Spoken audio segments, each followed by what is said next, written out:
Hello बच्चों, आप सभी का स्वागत है इस वीडियो में। और इस वीडियो में हम लोग पढ़ रहे हैं क्लास 10th के ज्योग्राफी के चैप्टर नंबर फर्स्ट को, जिसका नाम है रिसोर्सेज एंड डेवलपमेंट। तो यहां पर हम लोग क्या करेंगे, इस वीडियो में इस पूरे चैप्टर को एनसीईआरटी बुक से लाइन बाय लाइन एक्सप्लेनेशन के साथ पढ़ेंगे, जिससे कि ये पूरा का पूरा चैप्टर आपका क्लियर हो जाएगा। और साथ ही साथ मैं इस चैप्टर के प्रीवियस ईयर इंपॉर्टेंट क्वेश्चंस बताते चलूंगा, इंपॉर्टेंट टॉपिक्स बताते चलूंगा, जिससे कि आपकी तैयारी पूरी हो जाएगी बोर्ड एग्जामिनेशन के लिए। ठीक है, तो यहां पर देखिए इस चैप्टर में हमें पढ़ना क्या है, सबसे पहले शॉर्ट में इसको समझ लेते हैं। यहां पर हम लोग बात करने वाले हैं रिसोर्सेज के बारे में, डिफरेंट टाइप्स ऑफ रिसोर्सेज को देखेंगे और उनका यूज करके या फिर उनको किस प्रकार से हम मैनेज करें, यूटिलाइज करें, क्या क्या चीजें रिक्वायरमेंट होती हैं रिसोर्सेज के साथ, जिससे कि हम रिसोर्सेज का यूज करके डेवलपमेंट कर सकें। समझ गए? तो यहां पर इस चीज की हम लोग बात करने वाले हैं। अब देखो, रिसोर्सेज के बारे में आपने क्लास 8 में पढ़ा था, और जो क्लास 8 में आपका ज्योग्राफी में चैप्टर था रिसोर्स, उसी से मिलता जुलता यहां पर रिसोर्स के बारे में आपको पढ़ना है। ठीक है, तो यहां पर अगर हम लोग शुरुआत करें इस चैप्टर को, तो यहां पर व्हाट इज रिसोर्स का हमें आंसर मिलता है। यानी रिसोर्स क्या है, तो भाई यहां पर यही चीज कहता है कि everything available in our environment which can be used to satisfy our needs provided it is technologically accessible, economically feasible and culturally acceptable can be termed as resource. तो व्हाट इज रिसोर्स का आपको यहां पर answer मिल गया, यानी कि resource का आपको यहां पर डेफिनेशन मिल गया। सिंपल सा बात है। अब यहां पर क्या क्या रहा है ये जरा सा समझते हैं। कह रहा है कि everything available in our environment which can be used to satisfy our needs, यानी कि हमारे आसपास के एनवायरमेंट में कोई भी वो चीज या वो सभी चीजें जो कि हमारी जरूरतों को पूरा कर सकती हैं, हमारी नीड्स को सेटिस्फाई कर सकती हैं, उसके साथ साथ कंडीशन क्या है कि वो टेक्नोलॉजिकल एक्सेसिबल होना चाहिए, और साथ ही इकोनॉमिकली फीजिबल होना चाहिए, और कल्चरली एक्सेप्टेबल होना चाहिए। ये तीन कंडीशन के साथ अगर कोई सब्सटेंस है हमारे एनवायरनमेंट में जो कि हमारी नीड को पूरा कर दे, वो हमारे लिए रिसोर्स है। अब ये तीन जो शब्द यहां पर लिखे गए हैं, इनको जरा सा समझते हैं। सबसे पहला बात, टेक्नोलॉजिकली एक्सेसिबल, मतलब हमारे पास ऐसी टेक्नोलॉजी होनी चाहिए जो कि उस रिसोर्स का यूटिलाइजेशन कर सके। जैसे इसका एक एग्जांपल देता हूं कि तुम सभी ने सुना है न्यूक्लियर रिएक्टर के बारे में, कि भाई हम लोग न्यूक्लियर पावर के जरिए इलेक्ट्रिसिटी जनरेट करते हैं। तो वहां पर हम लोग क्या यूज करते हैं, वहां पर हम लोग यूरेनियम यूज करते हैं। ठीक है, तो यूरेनियम क्या हो गया भाई, यूरेनियम एक प्रकार का रिसोर्स हो गया जिससे कि हम लोग इलेक्ट्रिसिटी जनरेट कर रहे हैं। ठीक है, अब यहां पर देखो इसी प्रकार का एक सब्सटेंस होता है थोरियम। ठीक है, अब थोरियम जो है वो हमारे लिए अभी रिसोर्स नहीं है। क्यों नहीं है भाई, क्योंकि हमारे पास वो टेक्नोलॉजी नहीं है, वैसा डिजाइन वाला न्यूक्लियर रिएक्टर नहीं है जिसमें कि हम लोग थोरियम के जरिए इलेक्ट्रिसिटी जनरेट कर सके। समझ गए? तो फिलहाल के लिए थोरियम हमारे लिए रिसोर्स नहीं है, क्योंकि हमारे लिए थोरियम टेक्नोलॉजिकली एक्सेसिबल नहीं है। समझ गए बात को? इसी प्रकार से एग्जाम्पल समझो कि आज के समय में हम लोग जो कार चलाते हैं उसमें क्या यूज होता है भाई, उसमें पेट्रोल यूज होता है, उसमें डीजल यूज होता है। तो डीजल पेट्रोल जो है वो आज हमारे पास से हम लोग क्या करते हैं, क्रूड ऑयल से उसको प्राप्त करते हैं। क्रूड ऑयल आज के 1000 साल पहले भी प्रेजेंट था, यानी कि पेट्रोल डीजल 1000 साल पहले भी प्रेजेंट थे। लेकिन क्या 1000 साल पहले हम कार में घुमा करते थे? जी नहीं। क्यों नहीं? क्योंकि उस समय में हमारे पास ऐसी टेक्नोलॉजी नहीं थी जिससे कि पेट्रोल डीजल का हम लोग यूज करके और कार चला सके। तो उस समय में, आज नहीं, आज के 500 साल पहले, आज के 1000 साल पहले पेट्रोल डीजल हमारे लिए रिसोर्स नहीं था, क्योंकि वो हमारे लिए टेक्नोलॉजिकली एक्सेसिबल नहीं था। इसके बाद क्या बोलता है, इसके बाद बोलता है इकोनॉमिकली फीजिबल।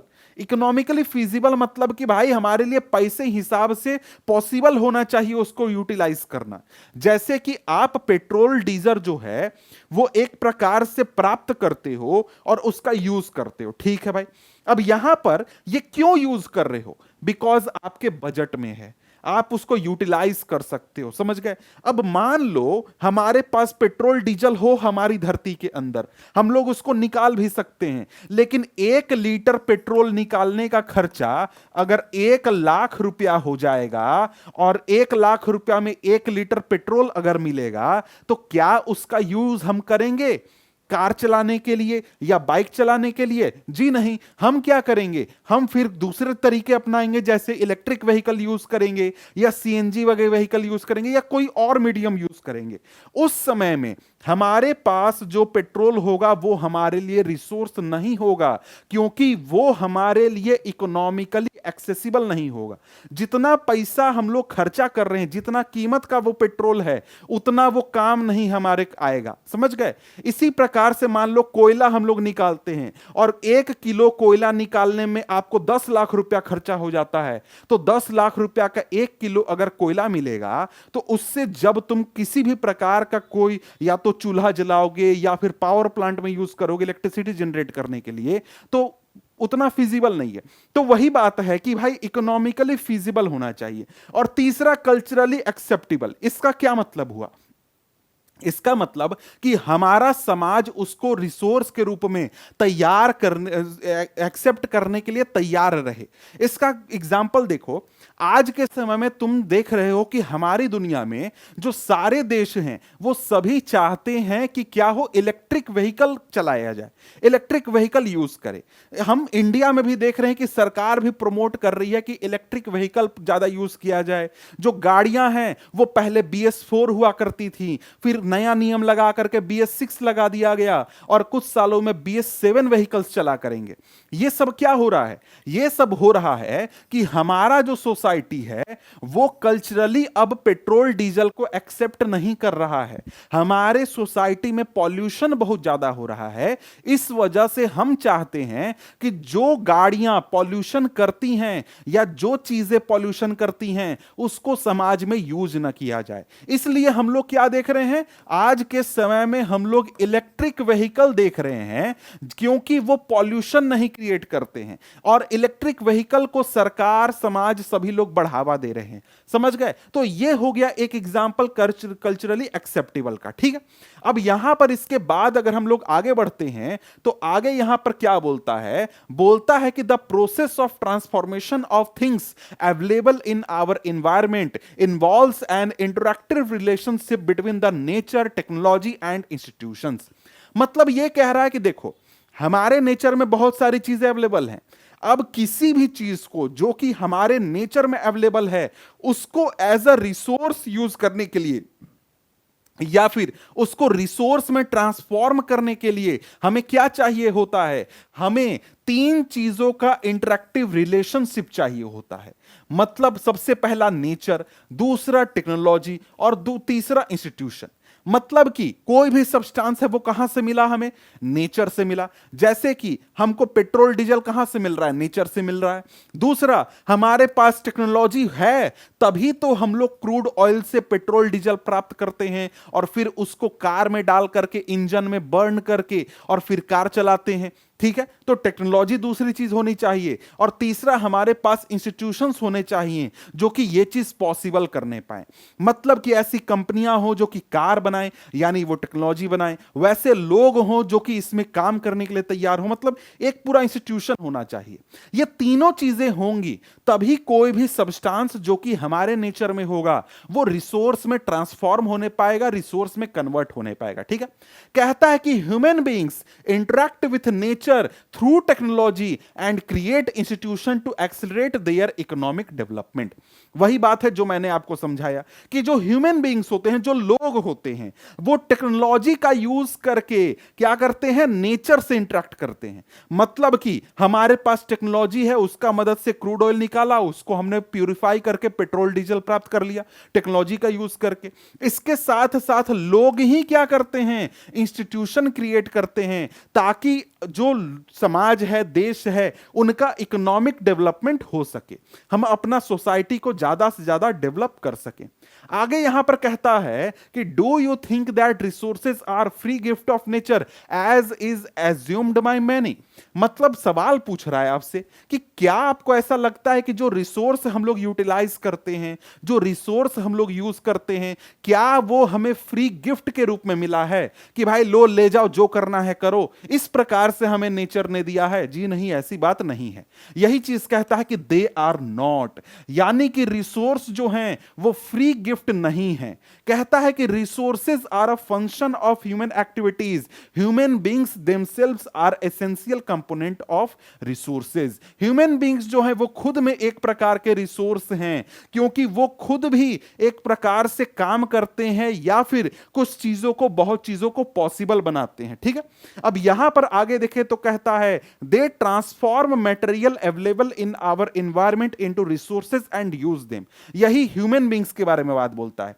ह्यूमन बींग्स क्या करते हैं? हमारे नेचर में जो मटेरियल अवेलेबल है उसको ट्रांसफॉर्म करते हैं रिसोर्स में और फिर उसको यूज करते हैं। इसलिए ह्यूमन बींग्स भी क्या हैं? एक प्रकार के रिसोर्स हैं, और इनको क्या हम बोलते हैं? ह्यूमन रिसोर्स बोलते हैं। ठीक है, अब यहां पर कहता है कि these resources can be classified in the following veg on the basis of origin. Origin के आधार पर, मतलब कि देखो चार प्रकार का क्लासिफिकेशन हमको यहां पर समझना है रिसोर्सेज का। चार प्रकार किस प्रकार से? सबसे पहला ओरिजिन के आधार पर, यानी कि जो रिसोर्स हमें मिल रहा है, जो हमारे पास रिसोर्स है वो कहां से आ रहा है? क्या कोई जीवित व्यक्ति से आ रहा है, मतलब कोई और लिविंग ऑर्गेनिज्म से आ रहा है, या फिर नेचर में डेड जो चीजें हैं उनसे आ रहा है, मतलब नॉन लिविंग थिंग से। बायोटिक मतलब क्या? वैसे रिसोर्स जो कि हमें लिविंग थिंग्स से मिलते हैं, जैसे कि जो दूध हमें प्राप्त होता है किसी गाय से, या फिर जो पेड़ पौधे से हमें फल वगैरह मिलते हैं, या फिर जो इसी प्रकार के लिविंग थिंग से चीजें प्राप्त होती हैं, वो कैसे रिसोर्स होते हैं? बायोटिक। और इसी प्रकार से एबायोटिक रिसोर्स क्या हो गया? जो कि हमें नॉन लिविंग थिंग से प्राप्त होता है। यहां देख लो बायोटिक और एबायोटिक में डिफरेंस। बायोटिक मतलब क्या? लिविंग थिंग से जो रिसोर्स हमें प्राप्त होंगे, और एबायोटिक रिसोर्स से नॉन लिविंग थिंग से जो हमें रिसोर्स प्राप्त होंगे। ठीक है, अब यहां पर देखो एक चीज बता दूं कि इनके बारे में डिटेल में वैसे पढ़ना नहीं है, क्योंकि देखो क्या हुआ था कि पिछले साल जब एनसीईआरटी ने और सीबीएसई ने सिलेबस कट किया था तो इनका डिटेल्ड एक्सप्लेनेशन किताब से डिलीट कर दिया गया था। आपको बस नाम जान लेना है, उनके कुछ एग्जाम्पल वगैरह जानना चाहो तो जान लो, नहीं तो इनको डिटेल में आपको अब नहीं पढ़ना है। ठीक है, और आपके सिलेबस से आउट कर दिया गया है। दूसरा यहां पर क्या है क्लासिफिकेशन का बेस? वो क्या है? On the basis of exhaustibility, मतलब जो रिसोर्स है हमारे पास वो खत्म होगा या नहीं होगा, या कब खत्म होगा। तो इसमें दो कैटेगरीज हैं, पहला तो रिन्यूएबल रिसोर्स और दूसरा non renewable resource. Renewable resource यानी कि एक प्रकार से वो समाप्त नहीं होगा, या फिर उसको जैसे जैसे हम यूटिलाइज करेंगे वैसे वैसे वो फिर से रिन्यू हो जाएगा या फिर वो रिप्लेनिश हो जाएगा। ठीक है, और नॉन रिन्यूएबल मतलब वैसे रिसोर्स जिनका अमाउंट लिमिटेड है, लिमिटेड क्वांटिटी में वो हमारे पास अवेलेबल है, और एक बार वो खत्म हो गए तो दोबारा हम उनको प्राप्त नहीं कर सकते हैं। अब रिन्यूएबल में देखो दो प्रकार के आते हैं। एक तो आपका हो गया जो कि अनलिमिटेड है हमारे पास, भाई वो कभी खत्म नहीं होगा। जैसे सनलाइट आ रहा है, सनलाइट अगले 1000 साल, 10,000 साल, 10 लाख साल तक हमारे पास आते रहेगा, करोड़ों साल तक सनलाइट आते रहेगा, तो वो हमारे पास क्या है? एक प्रकार से अनलिमिटेड है। इसी प्रकार से जो हवाएं चलती हैं, वो जो विंड एनर्जी है, वो अगले 1000 10,000 साल तक वो चलती ही रहेंगी, उसमें कोई कटौती नहीं होगी। तो विंड एनर्जी भी क्या है? अनलिमिटेड है। लेकिन यहां पर कुछ ऐसे रिसोर्स होते हैं रिन्यूएबल जो कि रिप्लेनिश होते हैं, मतलब जैसे जैसे यूटिलाइज करोगे वैसे वैसे वो फिर से आ जाते हैं। जैसे कि इसमें आपका एक एग्जांपल है फॉरेस्ट, यानी फॉरेस्ट जो जंगल होता है, इसको अगर हम लोग सही अमाउंट में यूज करें, लिमिटेड यूज करें, तो ये रिप्लेनिश हो जाते हैं। जंगल में से 10 पेड़ काट दो, कोई दिक्कत नहीं है, वो 10 पेड़ कुछ साल बाद वो फिर से आ जाएंगे। ठीक है, लेकिन अगर जंगल को पूरी तरीके से काट करके खत्म कर दो तो फिर वो खत्म हो जाएगा, फिर वो रिसोर्स हमारा एक तरीके से समाप्त हो जाएगा, वो रिप्लेनिश नहीं होने पाएगा। समझ गए? ये आपके हो गए दो प्रकार के रिन्यूएबल रिसोर्स। नॉन रिन्यूएबल तो आपको सिंपल है, समझ गए कि वैसे रिसोर्स जो कि लिमिटेड क्वांटिटी में है, एक बार यूज कर लिया, कहानी खत्म हो गई, दोबारा नहीं मिलेगा। जैसे कि आपको जो फोजल फ्यूल हो गया, क्रूड ऑयल हो गया, नेचुरल गैस हो गया, पेट्रोल डीजल वगैरह, इसके बाद कोयला हो गया, इसके बाद जो न्यूक्लियर एनर्जी हम लोग यूज करते हैं, एक बार यूज कर दिया, कहानी खत्म हो गई, वो दोबारा जो फ्यूल था वो समाप्त हो गया तो दोबारा उसको यूज नहीं कर सकते हो। इसके बाद आगे है on the basis of ownership. Ownership के आधार पर रिसोर्सेस को चार कैटेगरीज में हम लोग बांट सकते हैं। पहला इंडिविजुअल, वैसे रिसोर्स जो कि किसी एक पर्सन के हैं, जैसे ये पेन मेरा है तो ये एक प्रकार का इंडिविजुअल रिसोर्स है।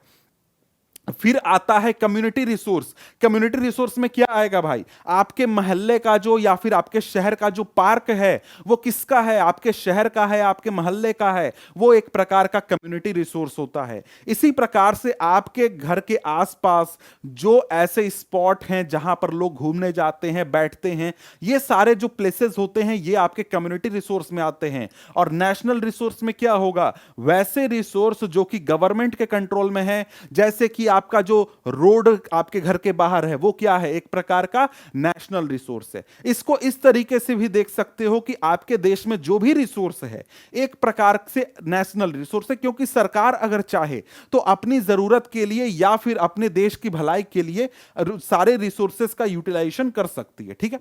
इसके बाद इंटरनेशनल रिसोर्स, मतलब कि वैसा रिसोर्स जिस पर किसी भी एक देश का कब्जा या फिर कंट्रोल नहीं है, अधिकार नहीं है। जैसे कि किसी भी देश के जो आपको समुद्री सीमा है यानी सी बाउंड्री है, उससे करीब 12 नॉटिकल माइल के बाद क्या होता है, स्पेशल इकोनॉमिक जोन आता है। फिर उसके बाद और जो बाहर, मतलब ऐसा समुद्री इलाका जहां पर कोई देश नहीं है, जैसे कि इंडियन ओशियन हो गया, अटलांटिक ओशियन हो गया, वो वहां पर जो भी रिसोर्स होगा वो कैसा रिसोर्स होगा, इंटरनेशनल रिसोर्स होगा। ठीक है। और इंटरनेशनल रिसोर्सेज को यूटिलाइज करने के लिए यहां पर कोई भी देश अपनी मर्जी से उनको यूटिलाइज नहीं कर सकता है। इंटरनेशनल बहुत सारे ऑर्गेनाइजेशन हैं, उनकी मर्जी से यहां पर उन रिसोर्सेज का यूटिलाइजेशन किया जाता है। इसके बाद डेवलपमेंट के स्टेटस के आधार पर चार प्रकार के होते हैं। कौन कौन से, पोटेंशियल, डेवलप्ड, स्टॉक और रिजर्व। तो इनको मैं जरा सा दिखा ही देता हूं, आप इसको चाहो तो नोट कर लो, क्योंकि एक प्रकार से पढ़ लेना समझ लेना ज्यादा बेहतर है। वैसे तो ये आपके सिलेबस से अब आउट है, डिटेल में स्टडी देख लो। यहां पर पॉज करके चाहो तो पढ़ सकते हो, potential resource, developed resource, stock resource, reserve, इन सब का आपको एग्जांपल भी यहां पर दिया गया है। ठीक है। अब इसके बाद यहां पर आगे हम लोग बढ़ते हैं तो आगे हमारे सामने क्या आता है, आगे ये चार्ट है, रिसोर्सेज का क्लासिफिकेशन किया गया है। रिसोर्सेज का क्लासिफिकेशन यहां पर दो प्रकार से किया गया है। ठीक है। पहला तो नेचुरल रिसोर्स और दूसरा ह्यूमन रिसोर्स। नेचुरल रिसोर्स में आपका आ गया रिन्यूएबल और नॉन रिन्यूएबल। रिन्यूएबल में आ गया कंटिन्यूअस या फिर फ्लो, जैसे कि जो हमेशा फ्लो करते रहता है, चलते रहता है, इसमें आपका विंड आ जाएगा, वाटर आ जाएगा। यहां पर बायोलॉजिकल में आपका नेचुरल फॉरेस्ट आ जाएंगे और यहां पर वाइल्ड लाइफ आ जाएंगे। नॉन रिन्यूएबल में एक आ जाता है रिसाइकलेबल, वैसे रिसोर्सेज जिनको कि हम लोग रिसाइकल कर सकते हैं, जैसे कि मेटल्स वगैरह हो गए, उनको हम लोग रिसाइकल कर सकते हैं। नॉन रिसाइकलेबल में आपका क्या आ जाएगा, फोसल फ्यूल्स आ जाएंगे, कोल्स आ जाएंगे। ठीक है। इसके बाद बात करें तो ह्यूमन रिसोर्स में स्ट्रक्चर और इंस्टीट्यूशन, जो भी इंस्टीट्यूशन चल रहे हैं, जो भी ऑर्गेनाइजेशन चल रहे हैं, वो आपके आ जाएंगे। फिर क्वांटिटी एंड क्वालिटी, यानी जो लोग काम करते हैं, ह्यूमंस काम करते हैं, उनकी बात यहां पर की जा रही है। अब यहां पर आगे आपके सामने अगला टॉपिक है डेवलपमेंट ऑफ रिसोर्सेज, यानी जो रिसोर्सेज हैं हमारे पास उनका डेवलपमेंट का अब हम लोग बात करेंगे। इसका क्या मतलब हुआ तो जरा सा समझते हैं। कहता है कि resources are vital for human survival as well as for maintaining the quality of life. It was believed that resources are free gifts of nature, as a result human beings used them indiscriminately and this has led to following major problems। तो यहां पर देखो क्या बोल रहा है कि देखो रिसोर्सेज जो हैं वो हमारे लिए यानी कि ह्यूमंस के लिए बहुत ही इंपॉर्टेंट हैं, बहुत ही वाइटल हैं, क्योंकि हमारे सर्वाइवल के लिए रिसोर्सेज इंपॉर्टेंट हैं और साथ ही साथ जो हमारे देश का, हमारे समाज का, लोगों का इकोनॉमिक डेवलपमेंट हो रहा है, जिस क्वालिटी ऑफ लाइफ को हम लोग जी रहे हैं, उसको भी मेंटेन करने के लिए रिसोर्सेज बहुत ही जरूरी है। पहले के जमाने में, आज के कई साल पहले तक समाज में यह धारणा थी, लोगों का यह मानना था कि जो रिसोर्सेज हैं वो नेचर से हमें फ्री गिफ्ट के रूप में मिले हैं। मतलब कि जो रिसोर्सेज हैं जितना ज्यादा यूज करोगे उतना अच्छा होगा, रिसोर्सेज का जितना यूटिलाइजेशन करोगे हमारे लिए उतना अच्छा होगा, ये लोग मानते थे। इसलिए क्या होता था कि पूरी दुनिया में देखा गया कि जहां पर भी डेवलपमेंट की बात होती थी वहां पर बहुत जोरदार रिसोर्सेज का यूटिलाइजेशन किया जाता था। अब इस प्रकार से यूटिलाइजेशन करने की वजह से बहुत सारे प्रॉब्लम्स हमारे सामने आए हैं। जैसे कहता है depletion of resources for satisfying the greed of few individuals, यानी कि कुछ लोगों के ग्रीड को फुलफिल करने के लिए रिसोर्सेज का बहुत बड़े स्तर पर डिप्लीशन हुआ है। जैसे एग्जांपल के लिए एक एग्जांपल बताता हूं कि हमारे देश में 1947 तक किसका रूल था भाई? ब्रिटिशर्स का रूल था। अब ब्रिटिशर्स का रूल था तो भाई ब्रिटिशर्स अपने देश का डेवलपमेंट करने के लिए वहां पर जो उनको डेवलपमेंट करना होता था, जो भी काम होता था, उसके लिए यहां के रिसोर्सेज का यूटिलाइजेशन करते थे। यहां से कोल लेकर के जाते थे, आयरन ओर लेकर के जाते थे, और भी चीजें लेकर के जाते थे। तो सोचो वहां पर कुछ करोड़ लोग रहते हैं, 2 या 3 करोड़ लोग रहते हैं, उनकी जरूरतों को पूरा करने के लिए, या फिर इतना भी नहीं, ब्रिटेन के जो अमीर लोग हैं उनकी जरूरतों को या फिर उनको अमीर बनाने के लिए भारत के बहुत बड़े स्तर पर रिसोर्सेज का डिप्लीशन हुआ था, बहुत बड़े स्तर पर रिसोर्सेज का यूटिलाइजेशन किया गया था। ठीक है, इसी प्रकार से तुम आज आजादी के बाद भी देखो तो बहुत सारे जगहों पर जो रिसोर्सेज का यूटिलाइजेशन हो रहा है उससे फायदा पूरे समाज को नहीं मिल रहा है, बल्कि कुछ ही लोगों को मिल रहा है। इसके बाद दूसरा हमें क्या प्रॉब्लम देखने को मिला? Accumulation of resources in few hands which in turn divided the society into two segment, that is haves and have not, और रिच एंड पुअर। यानी कि क्या हुआ, जब रिसोर्सेज का यूटिलाइजेशन इनडिस्क्रिमिनेटली किया जाने लगा तो उससे सोसाइटी 2 हिस्सों में बट गया। कुछ लोग जो थे जिनके पास बहुत ज्यादा रिसोर्सेज आ गए वो लोग अमीर कहलाने लगे, अमीर बन गए, और कुछ लोग जिनके पास रिसोर्सेज नहीं आए वो क्या बन गए? गरीब कहलाने लगे, गरीब बन गए। तो इस प्रकार से सोसाइटी का डिवीजन हो गया आपको इनडिस्क्रिमिनेट यूज करने की वजह से, क्योंकि कुछ लोगों के हाथों में रिसोर्सेज का बहुत एक्यूमुलेशन हो गया। इसके बाद क्या है? Indiscriminate exploitation of resources has led to global ecological crisis such as global warming, ozone layer depletion, environmental pollution, land degradation. यानी कि जब इस स्तर पर, बहुत बड़े स्तर पर, बिना सोचे समझे हमने रिसोर्सेज का यूटिलाइजेशन किया, उससे हमें पूरे ग्लोबल लेवल पर बहुत सारे प्रॉब्लम्स का सामना करना पड़ा। जैसे कि ग्लोबल इकोलॉजिकल क्राइसिस, यानी कि देखो बहुत बड़े स्तर पर जंगल काट दिए गए, बहुत बड़े स्तर पर जो वाटर था उसको पॉल्यूट कर दिया गया, उससे जो पूरा इकोलॉजी था वो पूरा डिस्टर्ब हो गया। जो जंगलों में रहने वाले जीव थे उनकी जिंदगी एक तरीके से डिस्टर्ब हो गई, वाटर बॉडीज में जो रहने वाले जीव थे उनकी जिंदगी एक तरीके से डिस्टर्ब हो गई। हमको आज के समय में ग्लोबल वार्मिंग जैसे प्रॉब्लम्स का सामना करना पड़ रहा है, हमको ओजोन लेयर का सामना और ओजोन लेयर डिप्लीशन का सामना करना पड़ रहा है, क्योंकि हमने बहुत सारे सीएफसीज वगैरह को एटमॉस्फेयर में रिलीज कर दिया। एनवायरमेंटल पॉल्यूशन हम लोग देख रहे हैं, लैंड डिग्रेडेशन देख रहे हैं, हमारे आसपास नेचर का बहुत ज्यादा एक तरीके से डिप्लीशन हो रहा है। ठीक है, तो यहां पर ये सारे प्रॉब्लम्स हमको देखने को मिलते हैं। अब यहां पर देखिए ये क्वेश्चन है जो कि 2014 में पूछा है, indiscriminate use of resources has led to numerous problems, justify this statement. अब देखो ये 2014 में पूछा है, 10 साल से ऊपर हो चुके हैं। हाल फिलहाल में पिछले 4-5 साल से इस टॉपिक से आपको क्वेश्चन नहीं पूछे जा रहे हैं, लेकिन फिर भी इस प्रकार के क्वेश्चन को प्रैक्टिस कर लो, हो सकता है कि पूछ दे, लेकिन अभी के हिसाब से उतना इंपॉर्टेंट ये चीज नहीं है, क्योंकि प्रीवियस कुछ ईयर में, पिछले 5 सालों में इस टॉपिक से क्वेश्चन नहीं पूछा जा रहा है। ठीक है, आगे यहां पर क्या बोलता है? आगे यहां पर बोलता है कि an equitable distribution of resources has become essential for a sustained quality of life and global peace. अब ये जो स्टेटमेंट है ये भी इंपॉर्टेंट है, क्योंकि इस स्टेटमेंट से भी क्वेश्चन पूछ सकता है। समझ गए? अगर इस टॉपिक से पूछेगा तो इससे पूछ सकता है, लेकिन देखो पिछले 4-5 सालों से इस चैप्टर से उतना ज्यादा क्वेश्चन बन नहीं रहा है, और बन भी रहा है तो आगे के जो टॉपिक्स हैं जो मैं बताऊंगा वहां से बन रहा है, लेकिन इनको भी साथ में पढ़ते चलो, क्योंकि हो सकता है पूछ दे। ठीक है, तो यहां पर क्या बोल रहा है? Equitable distribution of resources has become essential for a sustained quality of life and global piece. तो यहां पर बोल रहा है कि भाई देखो, हमने क्या देखा कि रिसोर्सेस का एक्यूमुलेशन हुआ है कुछ हाथों में। कुछ लोग जो थे उनके पास बहुत ज्यादा रिसोर्स आ गया, कुछ लोगों के पास बहुत कम रिसोर्स आया। इससे एक प्रकार से सोसाइटी में पुअर और रिच का कंफ्लिक्ट हो रहा है या फिर डिवीजन हो चुका है। तो यहां पर इसलिए आज के समय में क्या जरूरी है कि रिसोर्सेस का हम लोग इक्विटेबल डिस्ट्रीब्यूशन करें। मतलब कि समाज के हर हिस्से को, दुनिया के हर देश को, देश के हर हिस्से को बराबर मात्रा में रिसोर्सेज मिलें, ताकि हमारे सोसाइटी में सस्टेन्ड क्वालिटी ऑफ लाइफ हो सके और पूरे वर्ल्ड में ग्लोबल पीस हो सके। कहता है कि if the present trend of resource depletion by few individuals and countries continues, the future of our planet is in danger.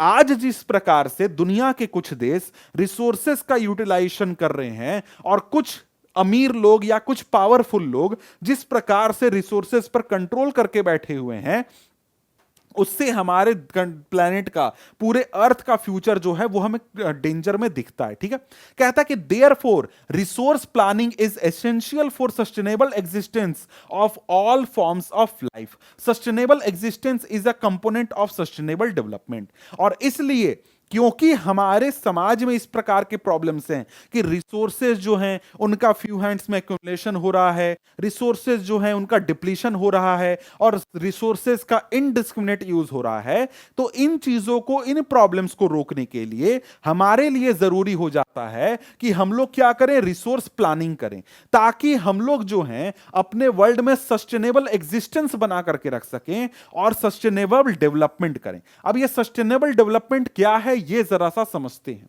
अब सस्टेनेबल डेवलपमेंट की बात करें तो सस्टेनेबल डेवलपमेंट क्या होता है भाई, ये भी इंपॉर्टेंट है, 1 मार्क्स में आपको पूछ सकता है, ये भी थोड़ा सा पढ़ लेना, याद रखना। ठीक है, कहता है कि sustainable economic development means development should take place without damaging the environment and development in the present should not compromise with the needs of the future generation. मतलब यहां पर सिंपल बात यह कह रहा है कि सस्टेनेबल डेवलपमेंट ऐसा डेवलपमेंट जिसको कि सस्टेन किया जा सके, जो कि सस्टेनेबल हो।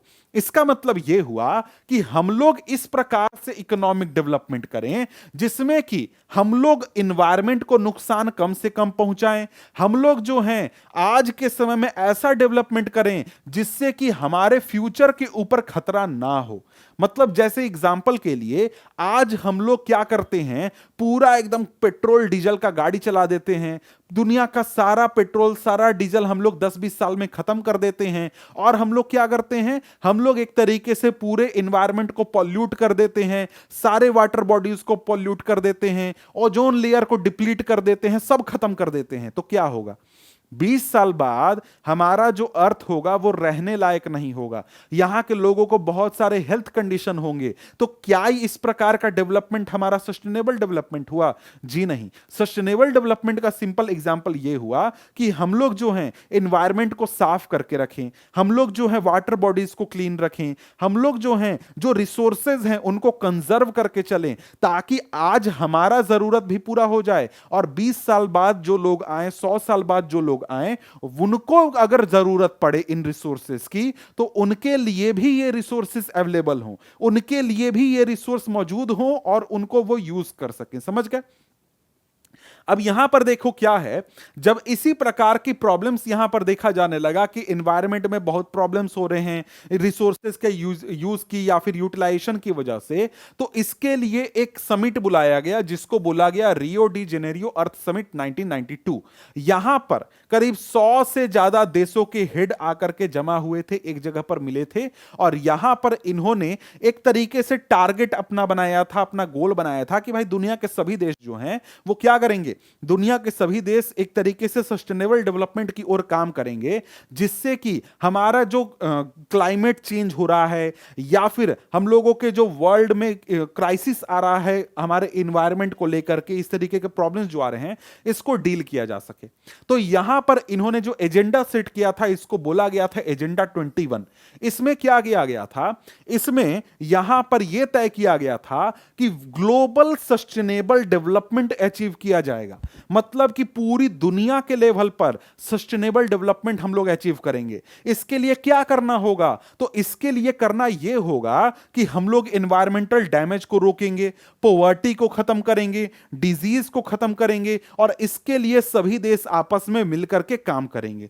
अब यहां पर आगे कहता है कि one major objective of the agenda 21 is that every local government should draw its own local agenda 21।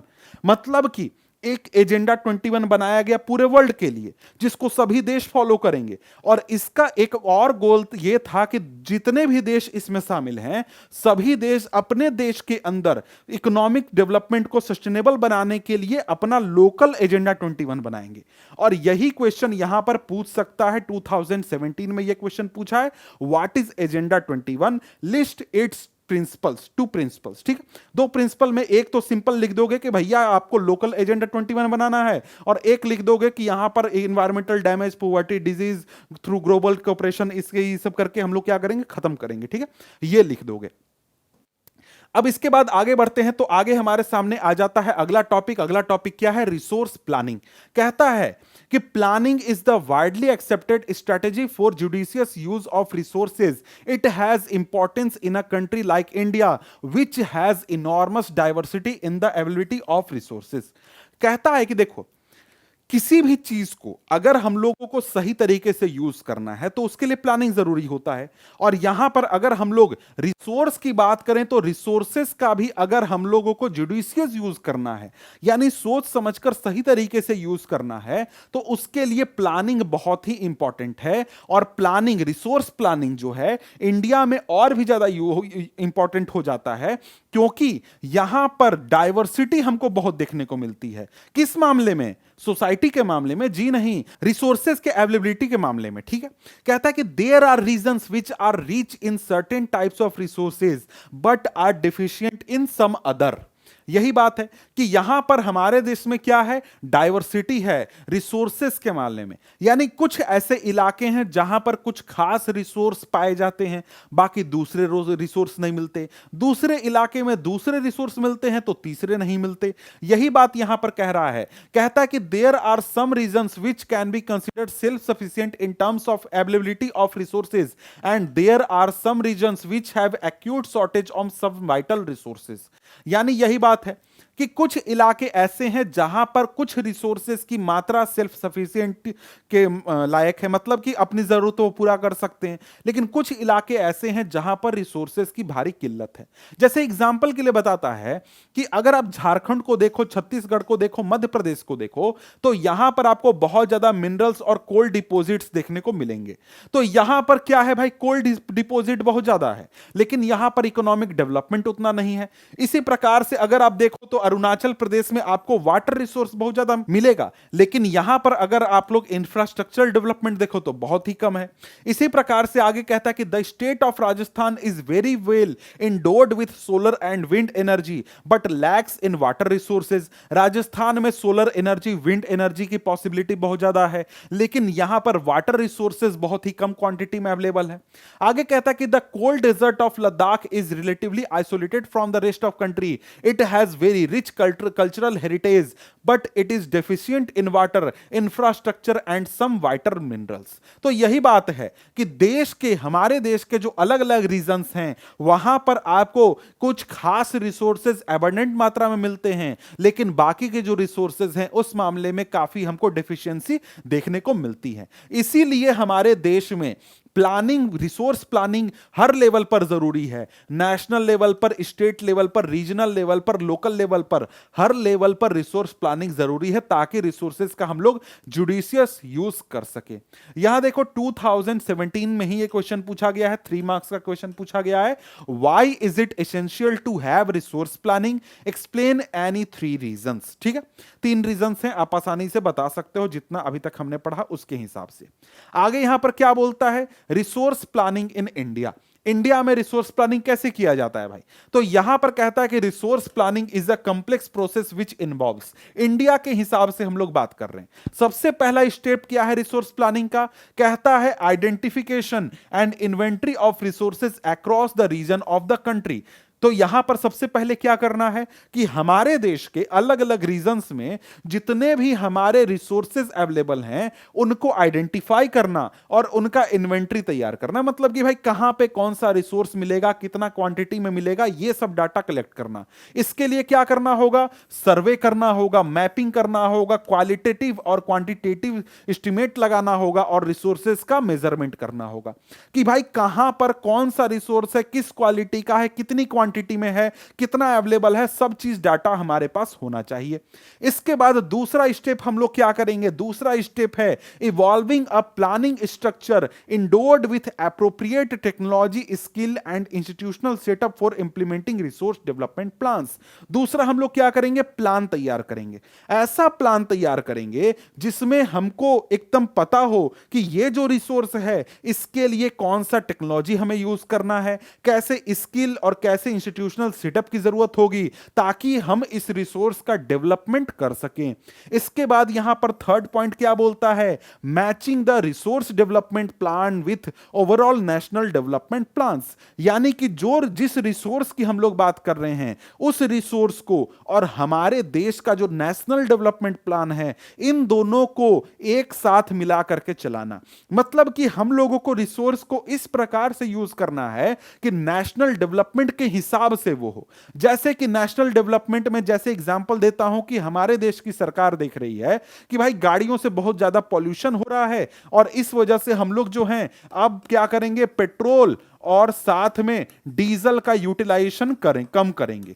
तो मान लो कि नेशनल डेवलपमेंट में सरकार का टारगेट है कि पेट्रोल डीजल को यूज नहीं करना है और हमको जाकर के कहीं पर तेल का कुआं मिल गया कि भाई हमारे घर के बगल में या यहां पर क्या मिलेगा, यहां पर मिलेगा क्रूड ऑयल जिससे कि पेट्रोल डीजल मिलेगा। तो यार यहां पर इस रिसोर्स का डेवलपमेंट करना जरूरी है या फिर ये हमारे नेशनल डेवलपमेंट से मैच करता है, नहीं मैच करता है। इसलिए हम लोग क्या करेंगे, क्रूड ऑयल को या तो डेवलप नहीं करेंगे या फिर करेंगे भी तो बहुत लिमिटेड क्वांटिटी में करेंगे, क्योंकि हमको नेशनल डेवलपमेंट के हिसाब से यहां पर रिसोर्स का डेवलपमेंट करना है। ठीक है, अब यहां पर आगे बोलता है कि India has made concerted efforts for achieving the goals of resource planning right from the first 5 year plan launched after independence. हमारे देश में यह काम सही हुई है कि हम जब आजाद हुए थे उसके बाद जब हमारे देश में पहले बार क्या बन रहा था, 5 ईयर प्लान बन रहा था, तभी से हमने रिसोर्स प्लानिंग पर बहुत ही जोर दिया है। रिसोर्स प्लानिंग को बहुत ही अपने पूरे सिस्टम में फॉलो किया है या उसको लागू किया है। यह चीज एक तरीके से इंडिया के साथ अच्छी हुई है। आगे कहता है कि the availability of resources is necessary condition for the development of any region but mere availability of resources in the absence of corresponding changes in technology and institution may hinder development। कहता है कि देखो resources का available होना, resources हमारे आसपास होना बहुत ही जरूरी है। रिसोर्सेज होंगे तभी हमारे इलाके का या दुनिया के किसी भी इलाके का डेवलपमेंट होगा। रिसोर्स नहीं होगा फिर भी डेवलपमेंट नहीं होगा। ठीक है, अब यहां पर बात क्या है कि सिर्फ रिसोर्स होने से हमारे इलाके का डेवलपमेंट नहीं होगा। रिसोर्स को यूटिलाइज करने के लिए, रिसोर्स का यूज करके जो डेवलपमेंट करना है उसके लिए हमारे पास टेक्नोलॉजी होना और इंस्टीट्यूशन होना बहुत ही जरूरी है। हमने शुरुआत में ही इस चीज की बात की थी कि सिर्फ रिसोर्स होने से काम नहीं चलेगा, रिसोर्स के साथ साथ टेक्नोलॉजी भी चाहिए और इंस्टीट्यूशन भी चाहिए। मान लो ऐसा हो सकता है कि बहुत सारे इलाके हों जहां पर रिसोर्स की कमी नहीं है, रिसोर्स बहुत है, लेकिन वहां पर डेवलपमेंट नहीं हो रहा है। क्यों नहीं हो रहा है? क्योंकि वहां पर टेक्नोलॉजी और इंस्टीट्यूशन की कमी है। जैसे एग्जांपल के लिए बात कर लेते हैं, हमारे पास हमारा एक कॉन्टिनेंट है वर्ल्ड का जिसका नाम है अफ्रीका। अफ्रीका में क्या रिसोर्सेज की कमी है? जी नहीं, अफ्रीका में बहुत रिसोर्सेज अवेलेबल हैं, लेकिन अफ्रीका का डेवलपमेंट क्यों नहीं हो रहा है? अफ्रीका हमसे अमीर क्यों नहीं है या फिर अमेरिका से अमीर क्यों नहीं है? उसका सिंपल सा कारण है कि अफ्रीका में आपको इंस्टीट्यूशंस नहीं मिलेंगे और साथ में वहां पर टेक्नोलॉजी नहीं मिलेगी। मतलब वहां पर ऐसी कंपनियां नहीं है, ऐसे ऑर्गेनाइजेशन नहीं है जो कि उन रिसोर्सेज का यूज करके कंट्री का डेवलपमेंट कर दे, रीजन का डेवलपमेंट कर दे। उन लोगों के पास टेक्नोलॉजी नहीं है, इसलिए वो अपने रिसोर्सेज का यूज करके डेवलपमेंट नहीं करने पा रहे हैं। समझ गए? यही चीज कहता है कि there are many regions in our country that are rich in resources but these are included in economically backward regions. On the contrary, there are some regions which have a poor resource but resource base but they are economically developed। जैसे example के लिए देख लो, अगर तुम छत्तीसगढ़ को देखो, झारखंड को देखो, या फिर पश्चिम बंगाल के बहुत सारे रीजन्स को देखो, तो यहां पर रिसोर्सेज की कमी नहीं है, रिसोर्स बहुत अच्छी मात्रा में, बहुत ज्यादा क्वांटिटी में अवेलेबल है, लेकिन ये इकोनॉमिकली बैकवर्ड रीजन में आते हैं। ऐसा क्यों है? ऐसा इसलिए है क्योंकि यहां पर इंस्टीट्यूशंस अवेलेबल नहीं है, यहां पर टेक्नोलॉजी अवेलेबल नहीं है, और इनको जो लोग यहां पर रहते हैं उनको उतना नॉलेज नहीं है कि कैसे हम लोग इन रिसोर्सेज का यूटिलाइजेशन कर सके। अब इसी के हिसाब से तुम दूसरे रीजन देखो, जैसे मुंबई को देख लो। क्या मुंबई में वहां पर सोना मिलता है? नहीं। क्या मुंबई में कोयला मिलता है? नहीं। क्या मुंबई में कुछ और चीजें मिलती हैं? नहीं। क्या है वहां पर? वहां पर इंस्टीट्यूशंस हैं, वहां पर टेक्नोलॉजी है, इसलिए वहां पर क्या है, एक प्रकार का ऐसा सेटअप है कि वहां पर डेवलपमेंट बहुत अच्छे से हो रहा है। अब ये देखो, इसका अच्छा एग्जांपल पूरे वर्ल्ड के एग्जांपल से समझाऊंगा, तब तुमको अच्छे से समझ में आएगा। अफ्रीका के बारे में हमने बात किया कि अफ्रीका के पास क्या है भाई, बहुत सारे रिसोर्सेज अवेलेबल हैं, बहुत चीजें हैं, और वो अपना डेवलपमेंट कर सकते हैं, बहुत उनके पास सफिशिएंट अमाउंट ऑफ रिसोर्सेज हैं, लेकिन वो अपना डेवलपमेंट क्यों नहीं करने पा रहे हैं? क्योंकि टेक्नोलॉजी और इंस्टीट्यूशन नहीं है। यही हमारे पास एक दूसरा देश है जिसका नाम है जापान। अब जापान की बात करें तो जापान की स्थिति ऐसी है कि जापान के पास रिसोर्सेज बहुत ही कम क्वांटिटी में अवेलेबल हैं, और साथ ही साथ जापान में हर साल या 2 साल बाद भूकंप आता है, सुनामी आती है। तो फिर भी जापान ज्यादा डेवलप्ड क्यों है?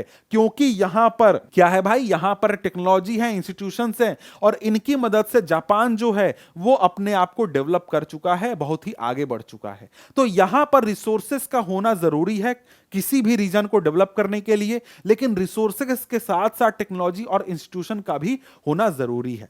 क्या आगे कहता है, can you name some resource rich but economically backward region and some resource poor but economy developed regions, give reason for such a situation.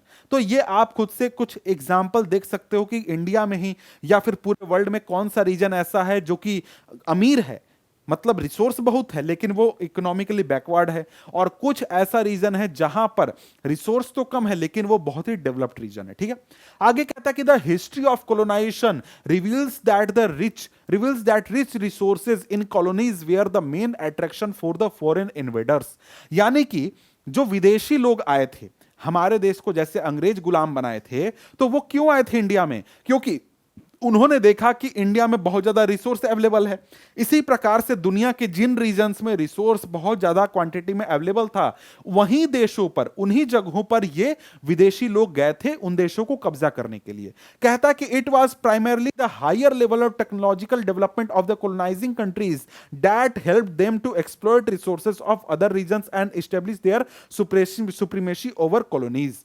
वही बात है कि जो विदेशी लोग यहां पर आए थे, जो ब्रिटिशर्स आए थे, या फिर दूसरे देशों में जो फ्रेंच गए थे, स्पेनिश गए थे, वो सक्सेसफुल क्यों हुए? वो सक्सेसफुल इसलिए हुए क्योंकि उनके पास हायर टेक्नोलॉजी था, जिसकी मदद से उन्होंने यहां के रिसोर्सेज का यूटिलाइजेशन किया और अपना डेवलपमेंट किया, और हमारे देश के ऊपर कब्जा करने में सक्सेसफुल हुए क्योंकि उनके पास वैसे इंस्टीट्यूशंस थे, वैसे टेक्नोलॉजी में अवेलेबल थी, इस वजह से। आगे कहता है कि therefore resources can contribute to development only when they are accompanied by appropriate technological development and institutional changes. इसका वही मतलब है जो बार बार मैं कह रहा हूं कि रिसोर्स की मदद से डेवलपमेंट तभी हो सकता है जब रिसोर्स के हिसाब से टेक्नोलॉजी हो और उसके साथ साथ इंस्टीट्यूशनल सेटअप अवेलेबल हो।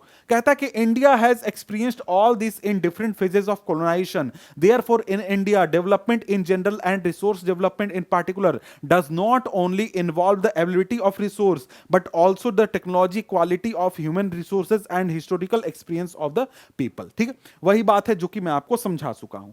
आगे यहां पर क्या है भाई, आगे कहता है कंजर्वेशन ऑफ रिसोर्सेज, यानी कि जो रिसोर्सेज हैं हमारे पास उनके कंजर्वेशन की अब बात हो रही है। तो क्या बोल रहा है? बोल रहा है कि resources are vital for any developmental activity but irrational consumption and over utilisation of resources may lead to socio-economic and environmental problems। कहता कि देखो, रिसोर्स डेवलपमेंट के लिए जरूरी है, और हम सभी को जरूरी है कि भाई हमको रिसोर्स मिलेगा तो हमारा डेवलपमेंट होगा, ठीक है।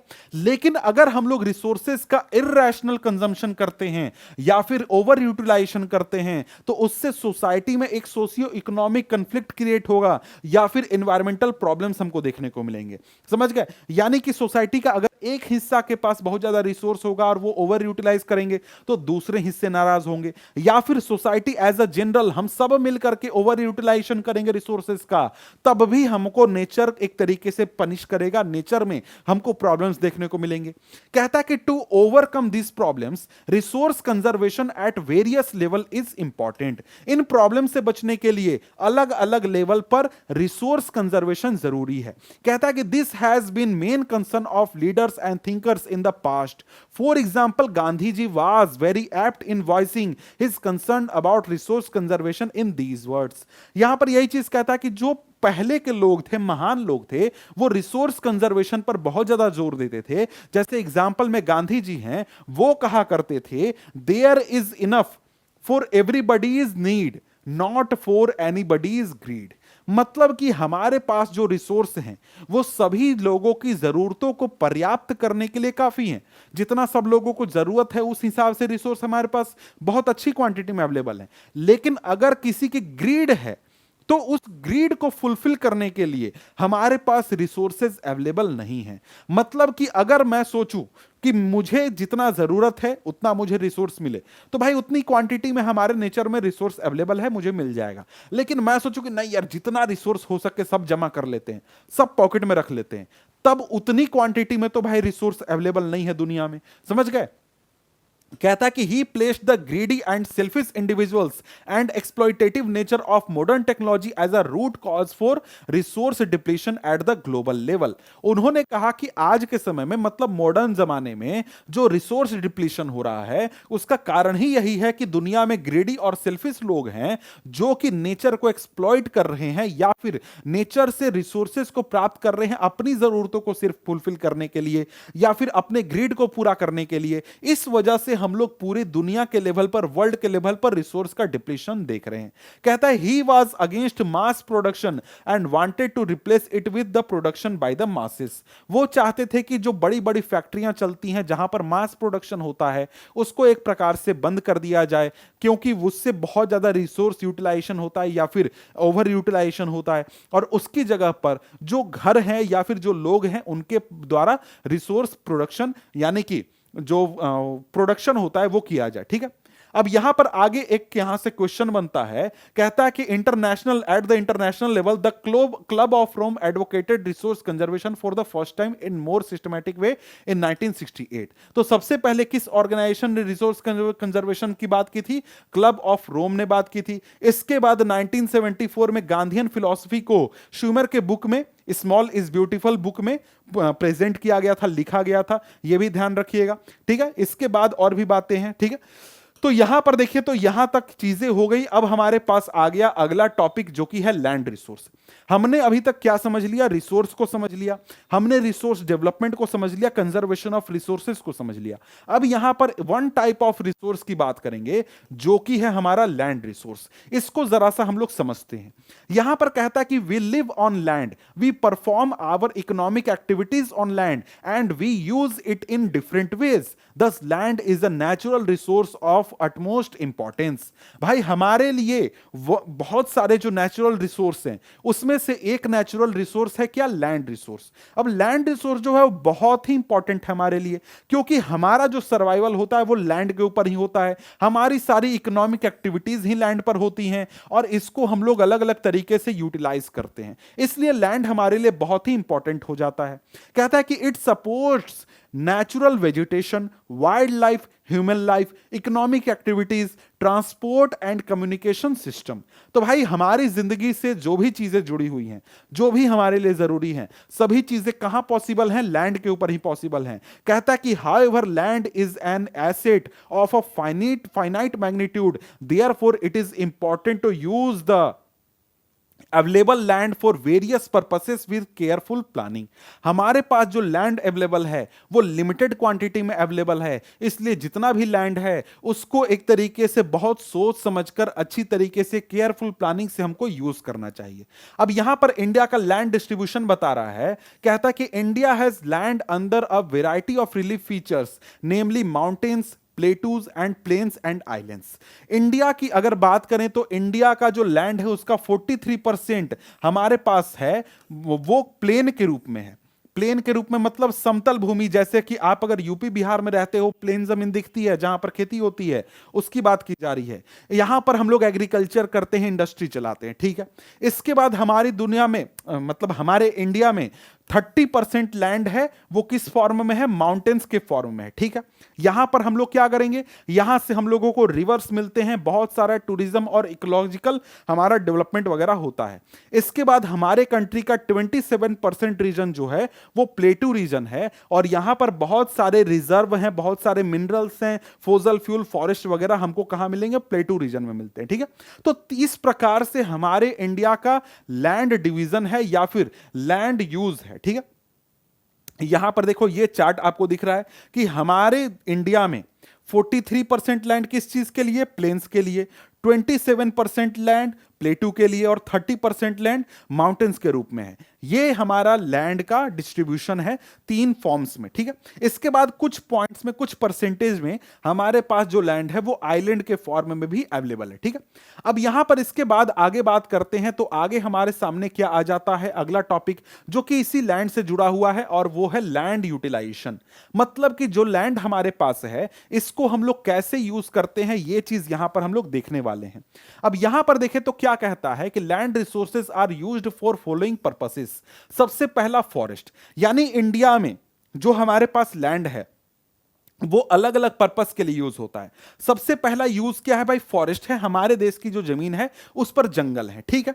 इसके बाद यहां पर जंगल के बाद जो कुछ जमीन है, जंगल के बाद जो बाकी की जमीन है उसमें से कुछ जमीन ऐसे हैं जो कि कल्टीवेशन के लिए अवेलेबल नहीं है, जिसमें आ जाएगा आपका बैरन लैंड और वेस्ट लैंड। अब ये क्या होते हैं अभी मैं समझा दूंगा आपको, ठीक है। इसके बाद land put to non agricultural uses, जैसे कि जिस जमीन पर हमने बिल्डिंग बना दिया, जिस जमीन पर रोड बना दिया, जिस जमीन पर फैक्ट्री बना दिया, क्या वहां पर एग्रीकल्चर हम लोग कर सकते हैं? जी नहीं। तो ये हमारा क्या आ गया, land not available for cultivation में आ गया, ठीक है। और इसके अलावा बैरन लैंड और वेस्ट लैंड। वेस्ट लैंड बहुत ही सिंपल है कि भाई जो जमीन बेकार है, एक तरीके से खेती करने लायक नहीं है, यूज करने लायक नहीं है, वो हमारा क्या हो गया, वेस्ट लैंड हो गया। बैरन लैंड मतलब कि परती भूमि, जिसको हमने एक प्रकार से छोड़ दिया है, बंजर जमीन है, खेती करने के लायक नहीं है, ठीक है, वो हो गया। इसके बाद यहां पर हमारा third type of land use है अदर अनकल्टिवेटेड लैंड, यानी कि वैसा जमीन जो कि नॉन एग्रीकल्चर यूज में नहीं है, वैसे जमीन जिस पर हमने बिल्डिंग नहीं बनाया, रोड नहीं बनाया, फैक्ट्री नहीं बनाया, वैसा जमीन जो कि वेस्टलैंड भी नहीं है, बैरन लैंड भी नहीं है, उसकी बात यहां पर की जा रही है। और इसमें क्या आ जाएगा आपका, इसमें आ जाएगा permanent pasture and grazing land, यानी चारागाह। वैसे जमीन जहां पर जानवरों को चराया जाता है वो आ गया आपको। इसके साथ साथ land under miscellaneous tree crops groves, यानी वैसे जमीन जहां पर ट्री क्रॉप्स लगाए जाते हैं जो कि नेट जोन एरिया में नहीं जोड़ा जाता है। इसके बाद आ जाएगा आपका कल्चरेबल वेस्टलैंड, यानी कि वैसा लैंड जिसको कि आपको अनकल्टिवेटेड छोड़ दिया गया है 5 साल से ज्यादा के लिए। मतलब क्या हुआ, मतलब कि उस जमीन पर खेती हो सकती है लेकिन हमने उस जमीन को खाली छोड़ रखा है ताकि वो अपनी फर्टिलिटी एक प्रकार से प्राप्त कर ले, या फिर अभी हमको उसकी जरूरत नहीं है, वो 5 साल से ज्यादा समय के लिए खाली छोड़ी हुई है, वहां पर खेती नहीं हो रही है। इसके बाद आ जाता है फैलो लैंड। फैलो लैंड का सिंपल यही मतलब होता है कि भाई कोई जमीन है, उस जमीन को हमने खाली छोड़ दिया, उस जमीन पर खेती नहीं हो रही है। क्यों नहीं हो रही है, हमने उसको खाली छोड़ा है कि वो अपनी फर्टिलिटी वापस से गेन कर ले, उसके बाद हम उस पर खेती करेंगे। तो ये हो गया हमारा फैलो लैंड। अब फैलो लैंड में 2 प्रकार के होते हैं। पहला होता है करंट फैलो। करंट फैलो कहने का मतलब है कि हमने 1 साल या 1 साल से कम के लिए जिस जमीन को खाली छोड़ा है वो हमारा फैलो लैंड में आ गया, यानी कि करंट फैलो में आ गया, ठीक है।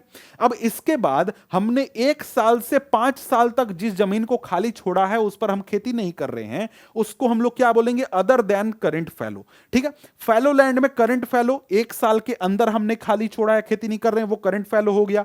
1 साल से 5 साल तक हम खेती नहीं कर रहे हैं तो वो क्या हो गया, अदर देन करंट फैलो, यानी कि फैलो लैंड उसको सिंपली बोल दो।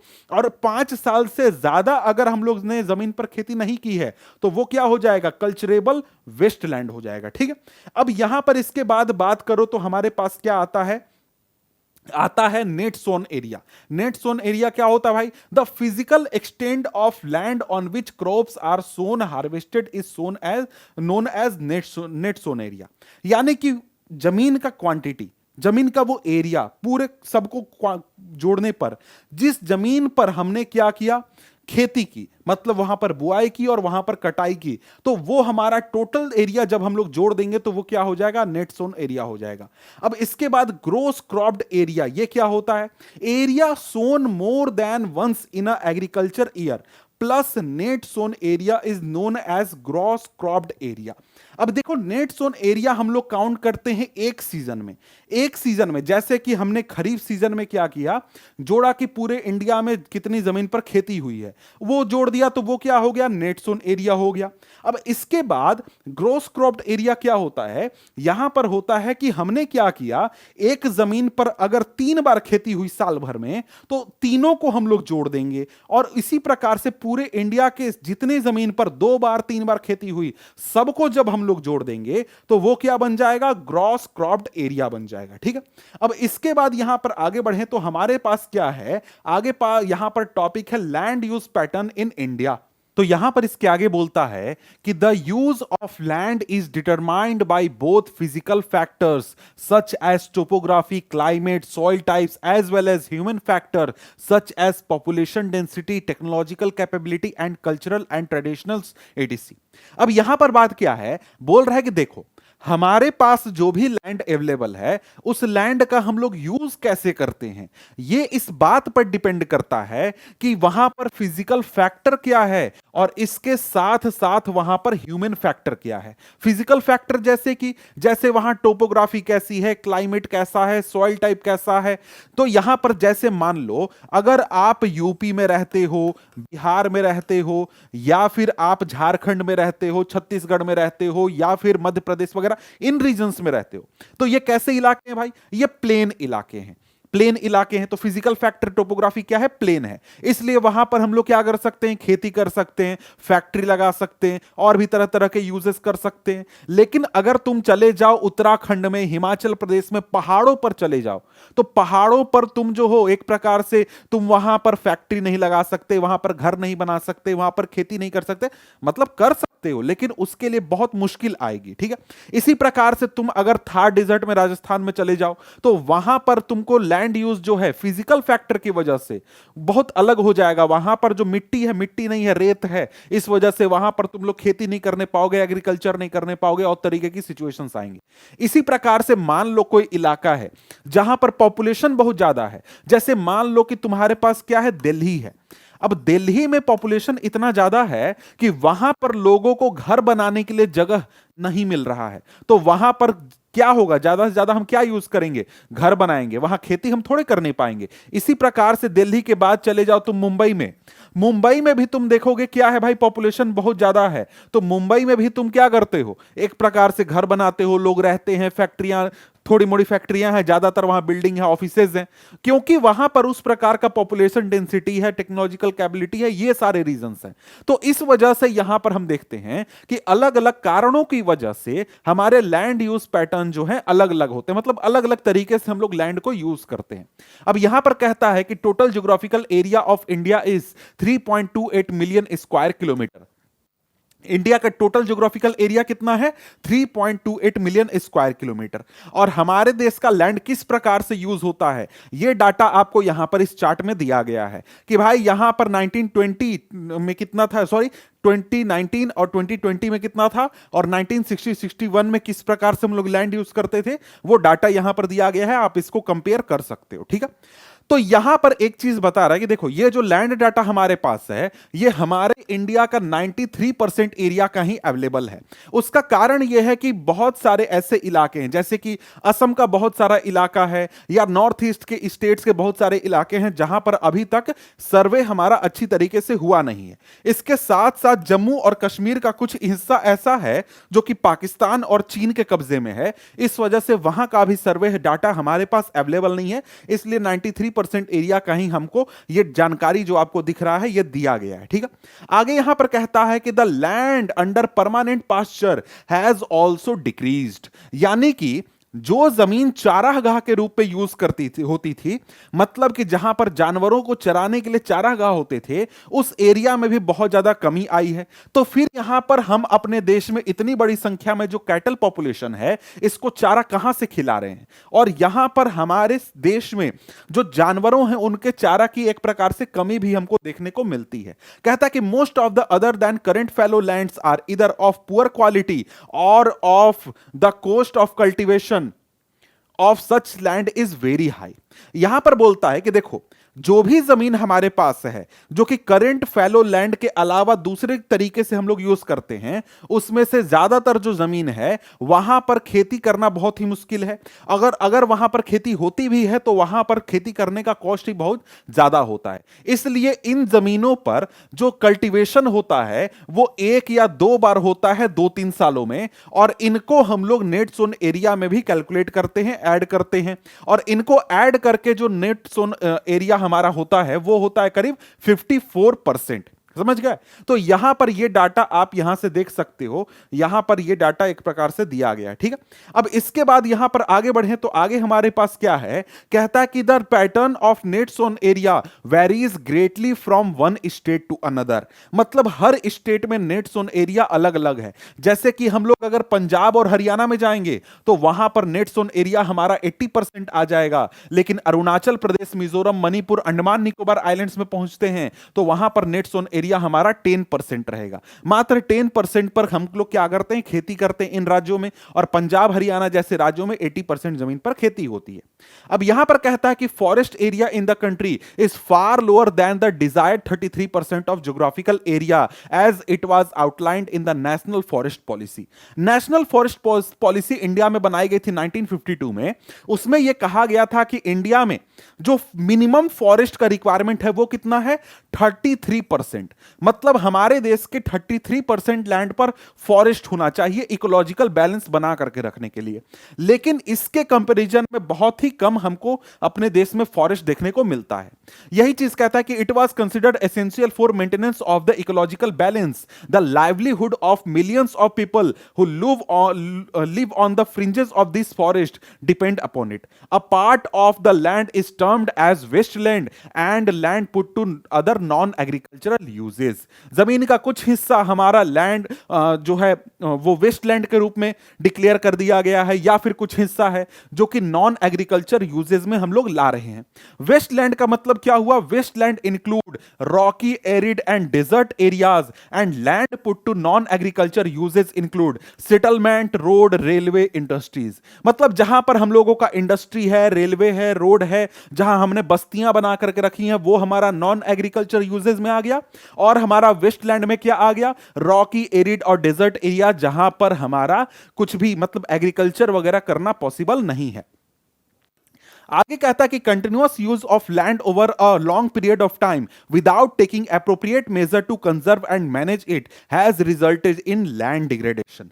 हम लोग क्या कर रहे हैं, हम लोग अपने जमीन पर खेती कर रहे हैं, लैंड का बिल्कुल कंटिन्यूअस यूजेस कर रहे हैं, और उसकी वजह से हमारा जो लैंड है वो एक प्रकार से डिग्रेड हो रहा है, क्योंकि लैंड को मेंटेन करने में, लैंड को कंजर्व करने में हम कोई भी एफर्ट नहीं लगा रहे, कोई भी उस पर ध्यान नहीं दे रहे। इस वजह से क्या हो रहा है, हमारा जो लैंड है वो डिग्रेड हो रहा है, और इसकी वजह से हमको काफी सीरियस रिपरकशन देखने को मिल रहे हैं सोसाइटी और एनवायरमेंट के ऊपर। ठीक है, अब यहां पर आगे बढ़े तो आगे हमारा यही टॉपिक आ जाता है, वो क्या है, land degradation and conservation measure. Land degradation के बारे में पढ़ेंगे और उसको कंजर्व कैसे कर सकते हैं ये चीज देखेंगे। कहता है कि we have shared our land with the past generation and will have to to do with the future generation too. मतलब जिस जमीन पर आज हम लोग रह रहे हैं, हमारे से पहले वाले जो जनरेशन है उसी जमीन पर रह करके जा चुके हैं, और हमारे जाने के बाद जो जनरेशन आएगी वो भी इसी जमीन पर रहने वाली है। और यहां पर आगे कहता है कि 95% of our basic needs for food, shelter and clothing are obtained from land. हमारी जो जरूरतें हैं उसमें से 95% जो जरूरतें हैं वो हमारी इन्हीं चीज जैसे कि फूड, शेल्टर, क्लोथिंग वगैरह जो होती हैं वो लैंड से ही पूरी होती है। आगे कहता है कि human activities have not only brought about degradation of land but have also aggravated the pace of natural forces to cause damage to land. हमारी जो एक्टिविटीज हैं, जो हमारे समाज में रहने जीने का तरीका है, उसकी वजह से सिर्फ हमारा डिग्रेडेशन नहीं हुआ है, बल्कि जो नेचुरल कॉजेज हैं या फिर अदर कॉजेज हैं डिग्रेडेशन के, उनके पेस को भी हमने बढ़ा दिया है, उनकी रफ्तार को भी हमने बढ़ा दिया है। आगे कहता है कि some human activities such as deforestation, overgrazing, mining and quarrying too have contributed significantly in land degradation. तो यहां पर आपका क्वेश्चन बनता है कि राइट सम ह्यूमन एक्टिविटीज या फिर human factors which have resulted in land degradation. तो ह्यूमन फैक्टर्स क्या हो जाएंगे? डिफॉरेस्टेशन, ओवरग्रेजिंग, माइनिंग, क्वेरिंग, ये सब हो जाएंगे। ठीक है, अब यहां पर माइनिंग के बारे में कुछ बातें बता रहा है कि देखो क्या होता है कि जहां पर भी माइनिंग किया जाता है, माइनिंग करने के बाद जब वहां पर काम खत्म हो जाता है, कुछ माइन करने के लिए नहीं बचता, तो वहां पर उसको छोड़ दिया जाता है और वहां पर डीप स्कार्स बन जाते हैं, ट्रेसेस बन जाते हैं ओवरबर्डनिंग के। तो यहां पर यह प्रॉब्लम बहुत ज्यादा है कि जहां पर माइनिंग होता है, माइनिंग का काम खत्म होने के बाद उस लैंड को वापस से फिल नहीं किया जाता, बल्कि उसको वैसे ही छोड़ करके वहां से लोग चले जाते हैं। कहता है कि in states like Jharkhand, Chhattisgarh, Madhya Pradesh and Orissa, deforestation due to mining have caused severe land degradation. तो यहां पर यह याद रखना कि झारखंड, छत्तीसगढ़, मध्य प्रदेश और उड़ीसा में लैंड डिग्रेडेशन का सबसे इंपॉर्टेंट कारण क्या है? वो है mining, deforestation due to mining. ठीक है, इसके बाद आता है in states like Gujarat, Rajasthan, Madhya Pradesh and Maharashtra, overgrazing is one of the main reason of land degradation. ठीक है, ये इन राज्यों का मेन रीजन है। इसके बाद in states of Punjab, Haryana, western UP, over irrigation is responsible for land degradation. तो ओवर इरिगेशन इन इलाकों में लैंड डिग्रेडेशन का कारण है। Land degradation due to water logging leaded to increase in salinity and alkalinity in the soil. ठीक है, यह भी ध्यान रखना। आगे यहां पर कहता है कि the mineral processing like the grinding of limestone for cement industry and calcite and soapstone for ceramic industry generate huge quantity of dust in atmosphere. It retards the process of infiltration of water into the soil after it settle down on the land. अब यहां पर क्या बोल रहा है कि देखो जहां पर भी सीमेंट इंडस्ट्री बैठती है या फिर जहां पर सोप स्टोन का काम होता है सेरामिक इंडस्ट्री के लिए, वहां पर जब हम लोग लाइम स्टोन का ग्राइंडिंग करते हैं या फिर कैल्साइट और सोप स्टोन का ग्राइंडिंग करते हैं, उससे बहुत लार्ज अमाउंट में डस्ट जनरेट होता है।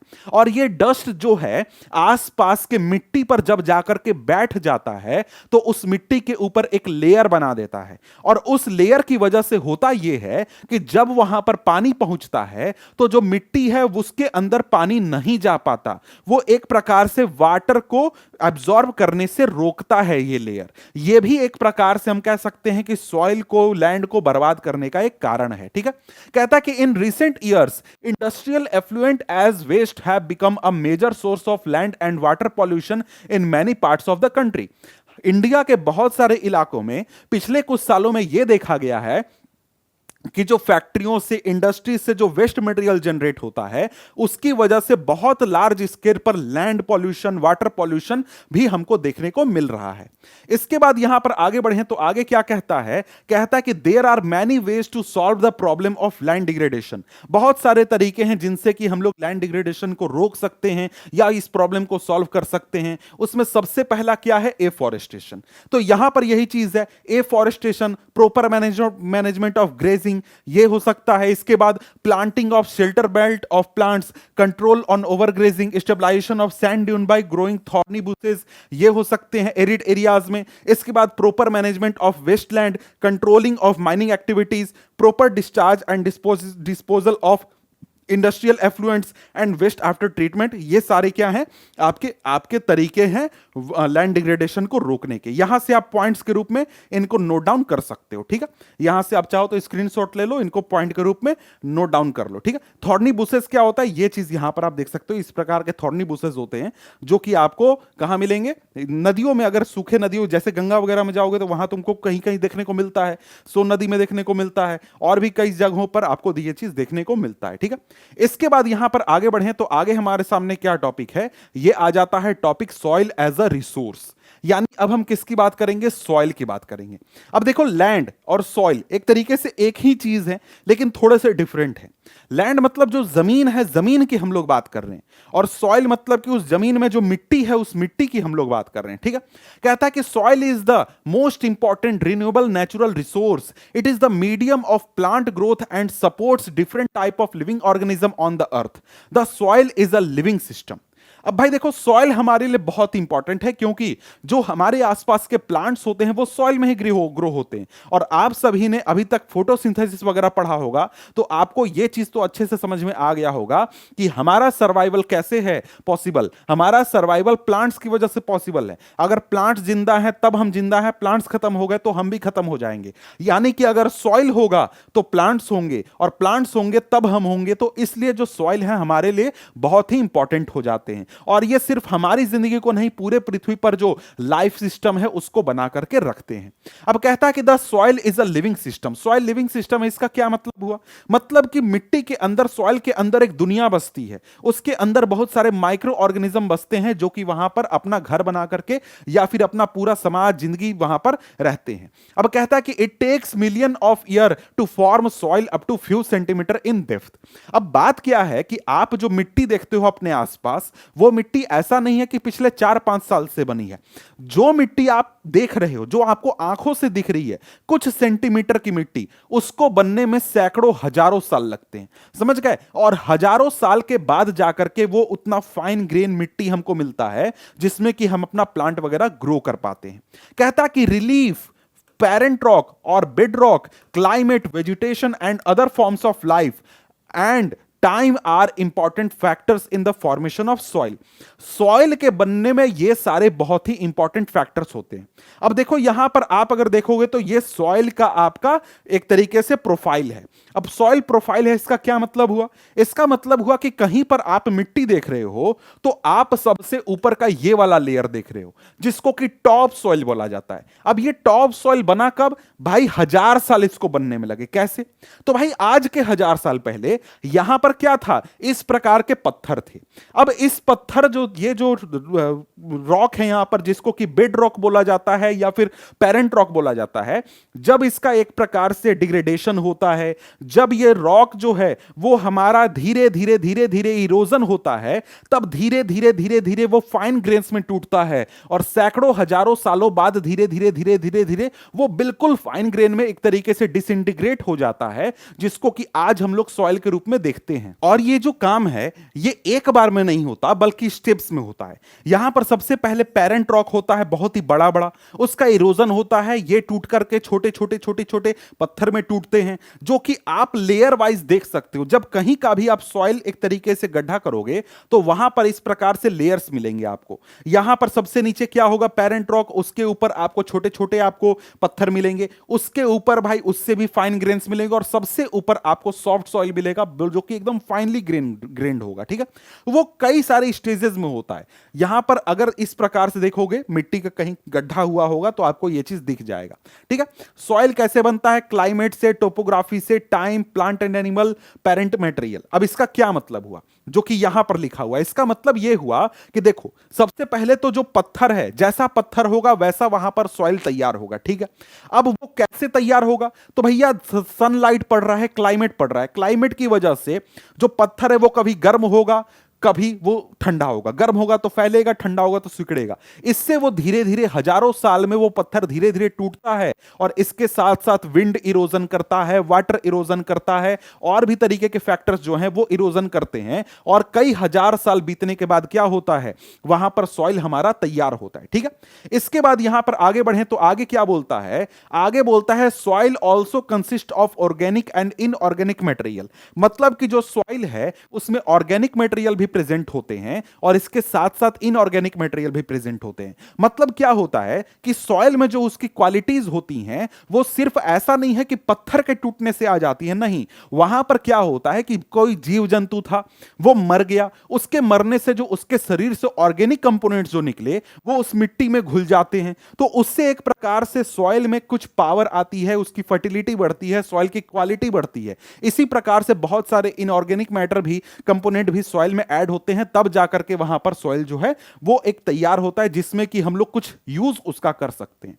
अब यहां पर बात करें तो आगे बोलता है कि on the basis of factors responsible for soil formation, colour, thickness, texture, age, chemical and physical properties, the soil of India are classified into different types. India में जो सॉइल है वो कई सारे डिफरेंट टाइप्स में हम लोग क्लासिफाई कर सकते हैं। अब यहां पर जो क्लासिफिकेशन पढ़ना है उसमें सबसे पहले हमारे पास आ जाता है सॉइल, यह है एलुवियल सॉइल। यह हमारे देश का सबसे वाइडली स्प्रेड सॉइल है और सबसे कॉमन सॉइल है और सबसे इंपॉर्टेंट सॉइल भी है। ठीक है, कहता है कि the entire northern plain are made of alluvial soil, they have been deposited by three important Himalayan river systems, the Indus, the Ganga and the Brahmaputra.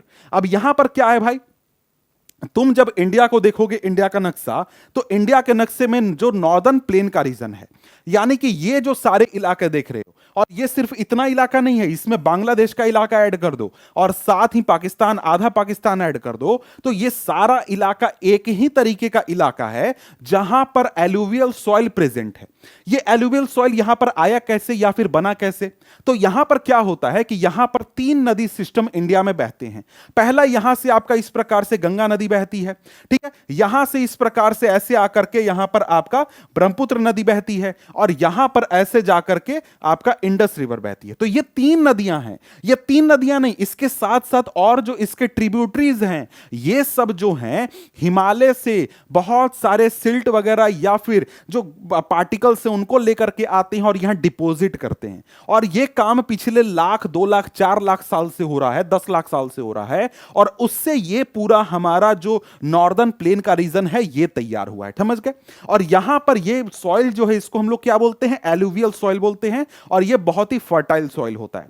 और ये सॉइल सिर्फ हमारे नॉर्दर्न प्लेन में मौजूद नहीं है, बल्कि इसके अलावा जो आप यहां पर जो आप ईस्ट कोस्ट में देखते हो, जहां पर बहुत सारी नदियों के डेल्टाज हैं, वहां पर भी ये सॉइल प्रेजेंट है, क्योंकि यहां पर भी जो नदियां आती हैं वो अपने डेल्टा रीजन में बहुत सारे सिल्ट वगैरह को डिपॉजिट करती हैं, जिससे कि ये सॉइल हमारा फॉर्मेशन होता है। ठीक है, अब यहां पर इसके बाद बात करें तो क्या कहता है, the soils also extend in Rajasthan and Gujarat through a narrow corridor. Alluvial soil is also found in eastern coastal plain, particularly in the deltas of Mahanadi, Godavari, Krishna and Kaveri rivers. वो तो मैंने आपको बता ही दिया। ठीक है, अब कहता है कि the alluvial soil consist of various proportion of sand, silt, clay. मतलब कि देखो, ये कह रहा है कि देखो, जो एलुवियल सॉइल है वो हर जगह पर एक जैसा नहीं है, उसमें भी कई सारे वेरिएशंस हमको देखने को मिलते हैं। कहीं पर होगा कि जो सॉइल है उसमें सैंड ज्यादा है, कहीं पर होगा सॉइल में सिल्ट ज्यादा है, कहीं पर होगा सॉइल में हमारा क्ले ज्यादा है। अब यहां पर हम लोग सैंड, सिल्ट, क्ले के पार्टिकल्स को समझ लेते हैं कि ये आखिर होते क्या है। तो देखो, हमारे पास जो मिट्टी होती है, इस मिट्टी में तुमको अलग अलग साइज के पार्टिकल्स होते हैं। मतलब कि कहीं पर होगा, कहीं मिट्टी ऐसी होगी जहां पर पार्टिकल के साइज जो होंगे वो बड़े होंगे, कहीं पर होगा कि पार्टिकल के साइज छोटे होंगे, और कहीं पर बहुत ही छोटे होंगे। तो यहां पर देखो, हमारे पास जो मिट्टी होती है उसमें अलग अलग साइज के पार्टिकल्स पाए जाते हैं। सैंडी पार्टिकल्स कहने का मतलब क्या हुआ, ऐसे पार्टिकल्स जिनका साइज जो होगा काफी बड़ा होगा। सैंड तो तुम देख ही रहे हो कि सैंड कैसा होता है भाई, नदी के किनारे तुमको दिख जाता है, उसी की बात यहां पर हो रही है। तो सैंड के पार्टिकल्स काफी बड़े होते हैं। उसके कंपैरिजन में जो सिल्ट के पार्टिकल्स होते हैं वो बहुत ही महीन होते हैं, बहुत ही फाइन होते हैं। तो तुम जब कहीं पर सिल्ट उठाओगे, गाद जिसको बोला जाता है, सिल्ट कहां तुम्हें दिखेगा? जब तुम किसी नदी में जाओगे तो नदी में नीचे तुमको क्या होगा, एक मिट्टी का लेयर जम जाता है जो कि बहुत ही महीन होता है। उसको अगर तुम सानोगे, मतलब पानी डाल करके गीला करोगे, तो बहुत ही फाइन पेस्ट जैसा तुमको फील होगा। वो चीज हो गया। और इससे भी फाइन होता है क्ले। क्ले के पार्टिकल्स इतने छोटे होते हैं कि उसको इस स्केल पर तुम नाप भी नहीं सकते हो, इंच और सेंटीमीटर में। वो बहुत ही फाइन पार्टिकल्स होते हैं और इसको जब तुम हाथ में ऐसे मलोगे तो बहुत ही सॉफ्ट तुमको फील होगा, बहुत ही महीन फील होगा। तो इस प्रकार से यहां पर हमारा होता है सैंड, सिल्ट, क्ले। इनमें अंतर क्या है भाई? इनके पार्टिकल के साइज का डिफरेंस है। और इसके साथ साथ जब इन तीनों को मिला दो कुछ रेशियो में, मतलब ऐसा सॉइल जिसमें कि क्ले भी है, सिल्ट भी है, सैंड भी है, वो हमारा क्या बन जाएगा? लोम बन जाएगा। ठीक है, तो लोमी सॉइल भी होता है, जो कि यहां पर आपको बताया नहीं गया। आगे यहां पर क्या बोलता है? आगे बोलता है कि as we move inwards toward the river valleys soil particle appear somewhat bigger in size. अब बोलता है कि देखो, जैसे जैसे नदी में हम लोग ऊपर की ओर जाते हैं, ऊपर की ओर जाने का मतलब क्या हुआ? मतलब देखो, नदी बह रही है, इधर है हिमालय, समझ गए, और इधर है क्या? इधर है सी।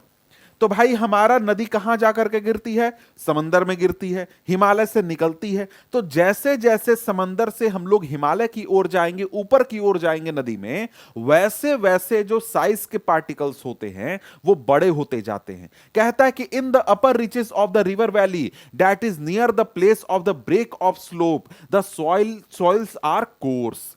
बोलता है कि देखो, जहां से हिमालय से या फिर किसी भी नदी के पहाड़ से जब नदी निकल रही है, तो जैसे ही पहाड़ को छोड़ती है तो वहां पर जो सॉइल के पार्टिकल्स होते हैं वो काफी कोर्स होते हैं, काफी खुरदुरे होते हैं, मतलब काफी बड़े बड़े पार्टिकल्स होते हैं। Such soils are more common in piedmont plains such as Duars, Chos and Terai. अब यहां पर क्या है भाई? इसको देखो, अंग्रेजी में लिखा हुआ है, हिंदी में इसको द्वार कहते हैं, चो कहते हैं और तराई कहते हैं। ठीक है, तो यहां पर देखिए ये क्या है, बोल रहा है कि ये जो इस प्रकार के कोर्स सॉइल के पार्टिकल्स पाए जाते हैं, ये द्वार, चोस, तराई रीजन में पाए जाते हैं। ये रीजन क्या है? तो यहां पर अगर हम लोग देखें तो यहां पर आपको देखना होगा क्या? इंडिया का नक्शा। तो जरा सा मैं इंडिया का नक्शा आपको दिखाता हूं। ये देखिए, ये आपके इंडिया का नक्शा हो गया। अब इसमें आपको हिमालय कहां दिख रहा है भाई? हिमालय तो यहां पर है नहीं बनाया गया, लेकिन मैं आपको बना करके दिखा देता हूं। देखिए, यहां से इस प्रकार से हिमालय शुरू होता है, यहां से ऐसे शुरू होता है और यहां तक ऐसे फैला हुआ है। ठीक है, तो यहां पर अगर हम लोग देखें तो तराई रीजन क्या है? तराई मतलब क्या हुआ?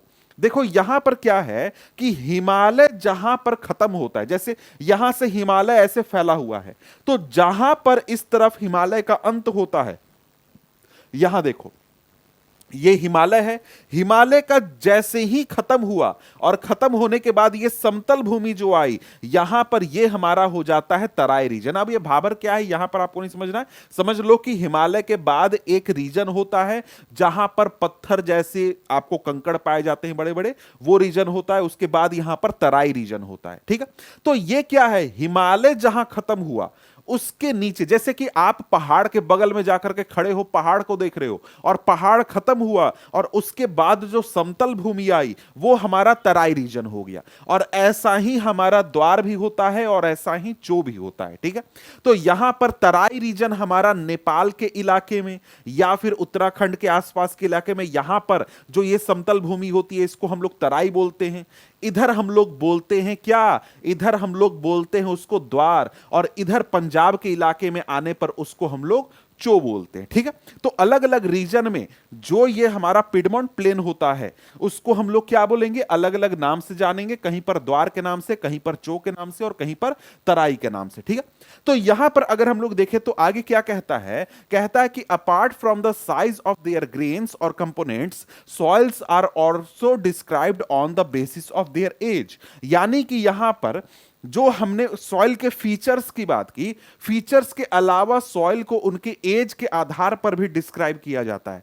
तो यहां पर एज के आधार पर जो एलुवियल सॉइल होते हैं उनको दो ग्रुप्स में या फिर दो हिस्सों में हम लोग बांटते हैं। एक आपका ओल्ड एलुवियल हो गया जिसका नाम होता है बैंगर, और यहां पर न्यू एलुवियल हो गया, इसका नाम होता है खादर। ये दोनों क्या चीज है भाई? तो यहां पर आपको इनमें अंतर यह होता है कि यहां पर आपको भांगर क्या हुआ? पुराना एलुवियल सॉइल। पुराना एलुवियल सॉइल कहने का क्या मतलब हुआ? मतलब हुआ कि आज के 1000 साल पहले जो नदी द्वारा मिट्टी ला करके डाल दी गई वो हमारा क्या बन गया? हमारा ओल्ड एलुवियल सॉइल बन गया, यानी कि भांगर। तो आप ये सोच रहे हैं नदी द्वारा ला करके डाल दी गई, इसका क्या मतलब हुआ? देखो, इसका मतलब यहां पर यह होता है कि जब भी नदी पहाड़ों से निकलती है या नदी अपना रास्ता तय करती है, तो नदी जो होती है अपने रास्ते में आने वाले पत्थरों को तोड़ती है, पत्थरों को काटती है, या कहीं से मिट्टी उठाती है और दूसरी जगह ले जाकर के उसको जमा कर देती है। और इसी प्रकार से नदी के आसपास एक उपजाऊ जमीन, उपजाऊ मिट्टी तैयार होती है।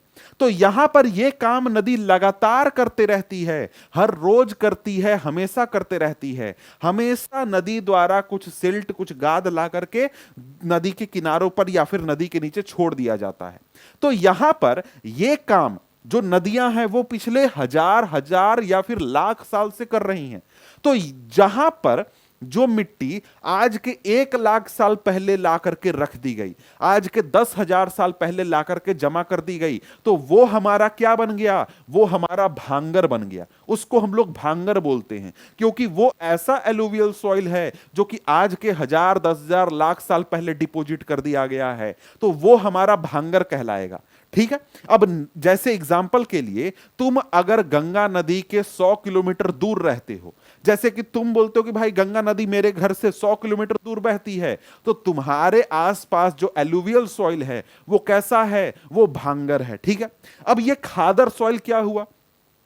तो देखो, नदी जो बहती है, नदी के बिल्कुल बगल वाले जो इलाके होते हैं, जहां पर नदी हर साल नई मिट्टी ला करके डाल देती है, नया वहां पर सिल्ट ला करके छोड़ देती है, तो वो हमारा क्या होता है? उसको हम लोग खादर बोलते हैं कि भाई एकदम नया नया एलुवियल सॉइल है ये।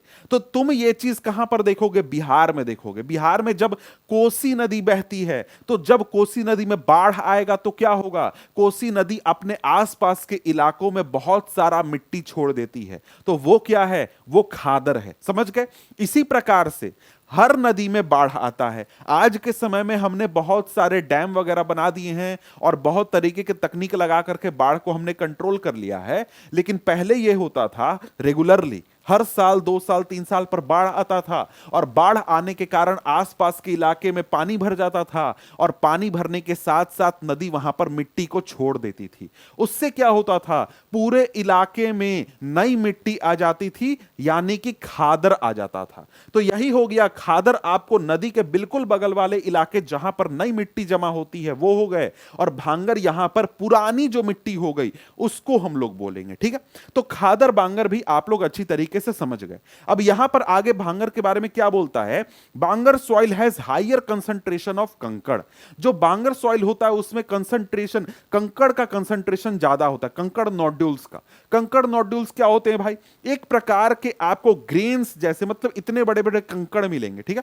तो वो इसमें काफी ज्यादा होता है। और वहीं जो आपको खादर होता है, खादर एक प्रकार से उसमें ज्यादा फाइन पार्टिकल्स प्रेजेंट होते हैं और यह ज्यादा फर्टाइल होता है बांगर से। ठीक है। तो यहां पर अगर हम लोग बात करें तो आगे बोलता है alluvial soils as a whole are very fertile. Alluvial soil बहुत ही फर्टाइल सॉइल होता है। Mostly this soils contain adequate proportion of potash, phosphoric acid, lime, which are ideal for the growth of sugarcane, paddy, wheat, and other cereal and pulse crops. Due to its high fertility, regions of alluvial soil are intensely cultivated and densely populated. Alluvial soil जहां पर भी present होता है वहां पर बहुत ज्यादा agriculture होता है, बहुत ज्यादा खेती होती है, और उस वजह से वहां पर आबादी भी बहुत ज्यादा होती है। तो आप अगर इंडिया में अगर देखोगे तो जो इंडिया के अलग अलग इलाके हैं वहां का पॉपुलेशन डेंसिटी देखोगे तो आपको दिखेगा कि यूपी में बहुत ज्यादा पॉपुलेशन है, बिहार में बहुत ज्यादा पॉपुलेशन है, वेस्ट बंगाल में बहुत ज्यादा पॉपुलेशन है। क्यों है ऐसा? क्योंकि यहां पर ये जो इलाके हैं यहां पर एलुवियल सॉइल पाया जाता है और हजारों लाखों सालों से लोग यहां पर रहते आए हैं और यहां पर अपना उनको जीवन यापन करने के लिए जो भी चीजें जरूरी हैं वो उनको पर्याप्त मात्रा में मिलती आई है। ठीक है, कहता है कि soils in the drier areas are more alkaline and can be productive after proper treatment and irrigation. मतलब कि ड्राई एरियाज में जो एलुवियल सॉइल होता है वो ज्यादा अल्कालाइन होता है। ठीक है, मतलब उसमें बेस की मात्रा ज्यादा होती है, वो अल्कालाइन नेचर का होता है। तो वो उसको अगर सही से ट्रीटमेंट किया जाए, सही से उसका ध्यान रखा जाए तो उसको हम लोग एग्रीकल्चर करने के लिए यूज कर सकते हैं। इसके बाद यहां पर आगे क्या है? आगे है यहां पर ब्लैक सॉइल। ये क्या है भाई? तो ये जो सॉइल होता है इसका कलर जो होता है वो ब्लैक होता है, इसीलिए इसका नाम क्या पड़ गया? ब्लैक सॉइल पड़ गया। ठीक है, कहता है कि this soils are black in colour are also known as regur soil. इसको हम लोग रेगुर सॉइल के नाम से भी जानते हैं।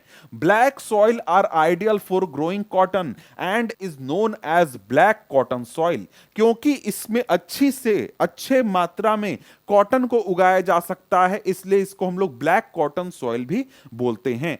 कहता है कि it is believed that climatic condition along with parent rock material are the important factors for the formation of black soil. यहां पर ब्लैक सॉइल कैसे बना भैया? तो भाई शुरू से हम लोग बात करते आए हैं कि सॉइल कैसे बनता है, पेरेंट रॉक जैसा होगा वैसा सॉइल का नेचर होगा। तो यहां पर भी जो ब्लैक सॉइल है वो ब्लैक सॉइल क्यों है? उसका उसका वैसा नेचर क्यों है? क्योंकि वहां पर जो पेरेंट रॉक था उसके नेचर की वजह से ऐसा सॉइल बना, इसका केमिकल कंपोजिशन वैसा बना।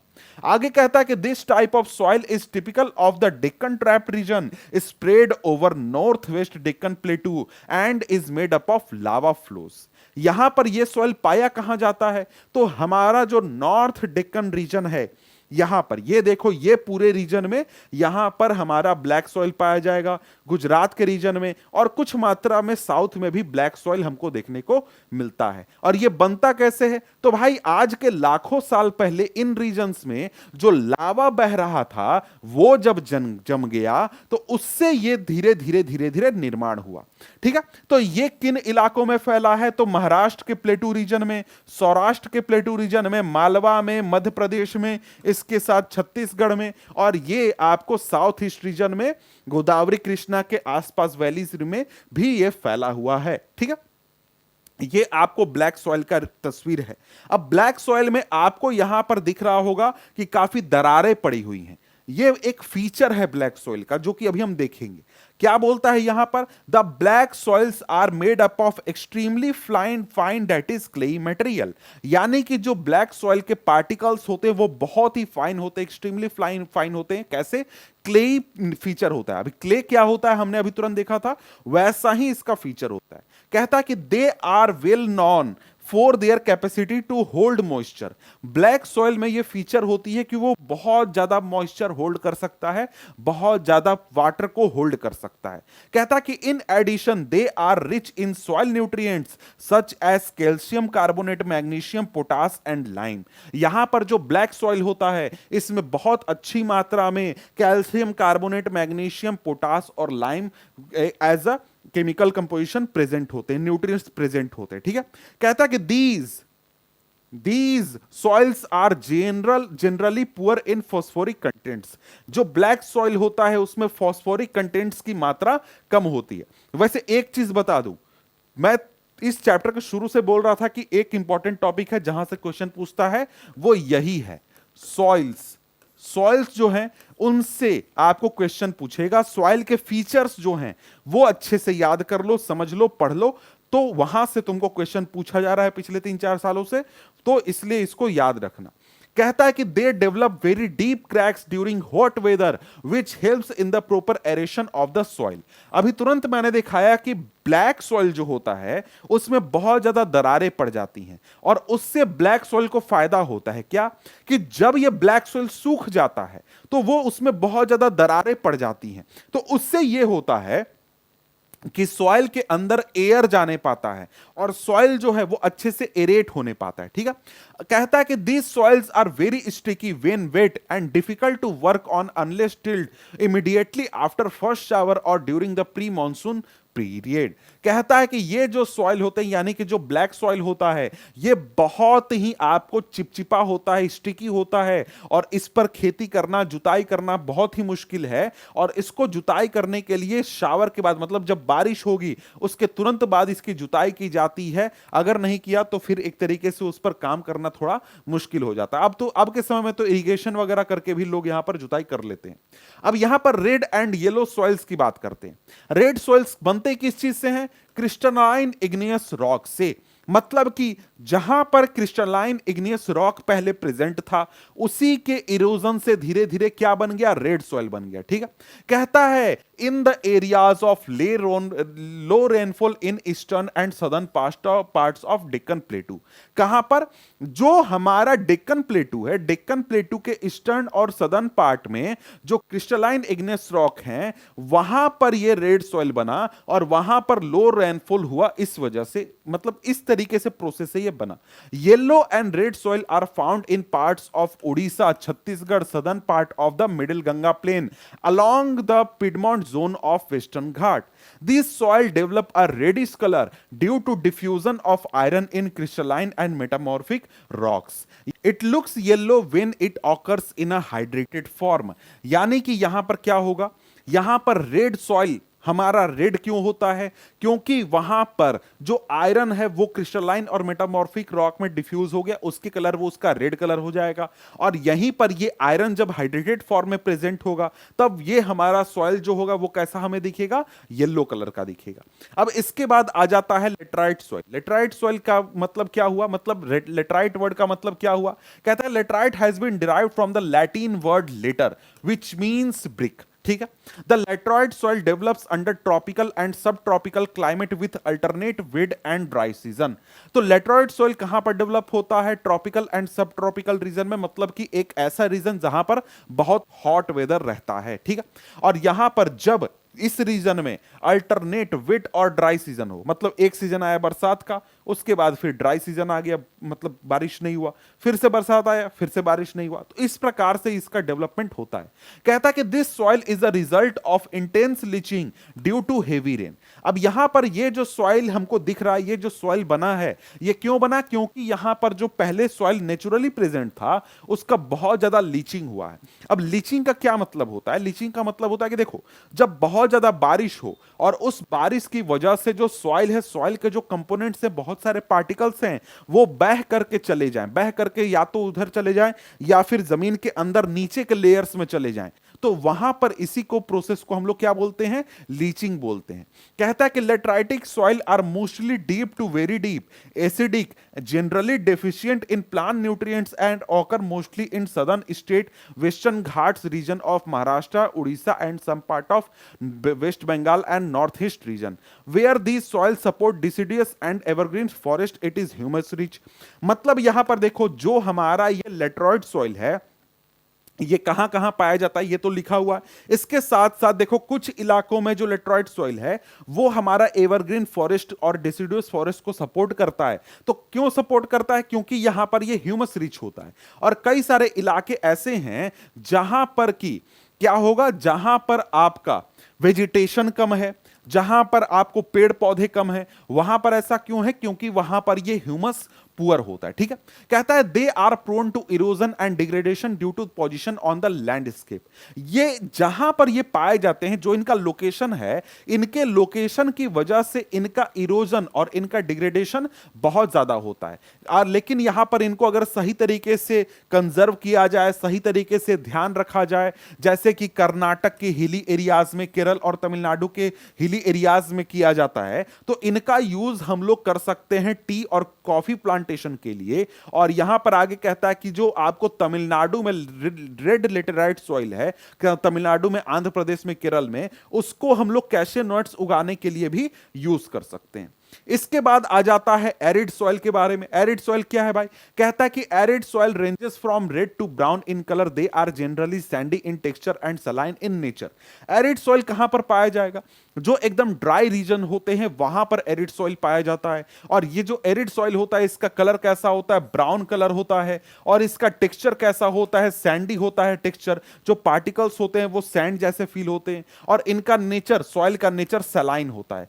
कुछ एरिया में जो सॉइल होता है उसमें सॉल्ट कंटेंट की मात्रा बहुत ज्यादा होती है और यहां पर इवापोरेशन करके हम लोग सॉल्ट को प्राप्त भी करते हैं। कहता है कि due to dry climate high temperature evaporation is faster and the soil lacks humus and moisture. जहां पर यह सॉइल पाया जाएगा वहां पर क्या होगा भाई? ड्राई क्लाइमेट, सूखा क्लाइमेट होगा, हाई टेम्परेचर होगा, वहां पर इवापोरेशन फास्ट होगा। इस वजह से जो ये सॉइल होता है इसमें ह्यूमस काफी कम होता है और मॉइस्चर भी काफी कम होता है। कहता है कि the lower horizons of soil are occupied by kankar because of the increasing calcium content downwards. जो ये एरिड सॉइल होगा, एरिड सॉइल के लेयर्स को जब देखोगे तो जैसे जैसे मिट्टी में नीचे जाओगे तो नीचे जाने पर तुमको क्या मिलेगा? कंकड़ की मात्रा ज्यादा मिलेगी, यानी कि जिसमें कि कैल्शियम कंटेंट, कैल्शियम कार्बोनेट के कंकड़ तुमको मिलेंगे, क्योंकि जैसे जैसे नीचे जाओगे कैल्शियम की मात्रा वहां पर बढ़ेगी। ठीक है। कहता है कि कंकड़ layer formations in the bottom horizon restrict the infiltration of water.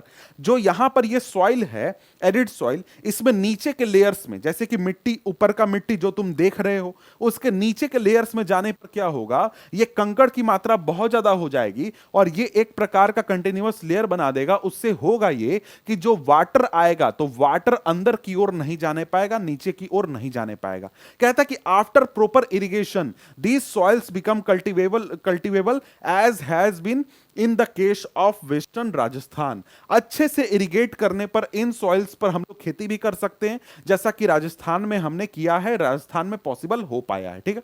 तो यहां देखो, ये आपको एरिड सॉइल का तस्वीर है। इसमें क्या दिख रहा है? इसमें एक फीचर तुम ध्यान दो कि यहां पर हमारा वेजिटेशन बहुत कम है, पेड़ वगैरह बहुत कम है, क्योंकि यहां पर ये घने जंगल वगैरह को ये सॉइल सपोर्ट नहीं करता है। ठीक है। आगे यहां पर बात करें तो आगे क्या है? Forest soil. ये फॉरेस्ट सॉइल पाया कहां पर जाता है? हिली और माउंटेन एरियाज में पाए जाते हैं, जहां पर सफिशिएंट रेन फॉरेस्ट अवेलेबल है। ठीक है। अब यहां पर देखो तो यहां पर जैसे कि तुम ये तस्वीर देख पा रहे हो, इस प्रकार से जो ये रीजन होगा यहां की बात हो रही है। ठीक है। अब यहां पर आगे देखें तो यहां पर क्या बोलता है? बोलता है कि the soil texture varies according to mountain environment where they are formed, they are loamy and silty in valley sides and coarse grained in upper slopes. तो ये फॉरेस्ट सॉइल कहां पर पाए जाएंगे? जैसे कि हिमालय के आसपास जो आपका उत्तराखंड का रीजन हो गया, या फिर हिमाचल प्रदेश का रीजन हो गया, नेपाल का रीजन हो गया, यहां पर ये सॉइल पाए जाते हैं। और यहां पर जब ये पहाड़ के नीचे वाले इलाके में होंगे वहां पर ये कैसे, इनका टेक्सचर कैसा होगा? इनका टेक्सचर होगा आपको लोमी। और जब ये ऊपर जैसे साइड्स में पहुंचोगे तो यहां पर तुमको कैसा होगा? Coarse grain. ठीक है। मतलब कि यहां पर जो सॉइल के पार्टिकल्स होंगे वो काफी बड़े बड़े होंगे। ठीक है। कहता है कि in the snow covered areas of Himalaya this soils experience denudation and are acidic with low humus content. मतलब कि हिमालय के ऊपर के एरियाज में यहां पर जो सॉइल होता है उसमें डिनंडेशन काफी ज्यादा होता है और ये इनका नेचर एसिडिक होता है और इसमें ह्यूमस कंटेंट काफी कम होता है। डिनंडेशन क्या होता है भाई? तो यहां पर मैं जरा सा दिखा दूं। यहां पर देखो, ये पहाड़ है, पहाड़ के ऊपर के साइड में क्या होगा? यहां पर आपको बारिश की वजह से या फिर हवाओं की वजह से जो ये पहाड़ का हिस्सा है ये टूटेगा, सॉइल भी इस प्रकार से नीचे की ओर जाएगा, नीचे की ओर ढल जाएगा या गिर जाएगा। इसी प्रोसेस को हम लोग डिनंडेशन यहां पर बोलते हैं। ठीक है। अब यहां पर इसके बाद बात करें तो कहता है कि the soils found in lower parts of the valley particularly on the river terraces and alluvial fans are fertile. यानी कि नीचे के इलाके में जब पहाड़ से नीचे की ओर पहुंचते हैं, पहाड़ के जड़ के पास पहुंचते हैं, वहां पर जो ये सॉइल होता है ये काफी फर्टाइल होता है, नदी के आसपास के रीजन में खासकर।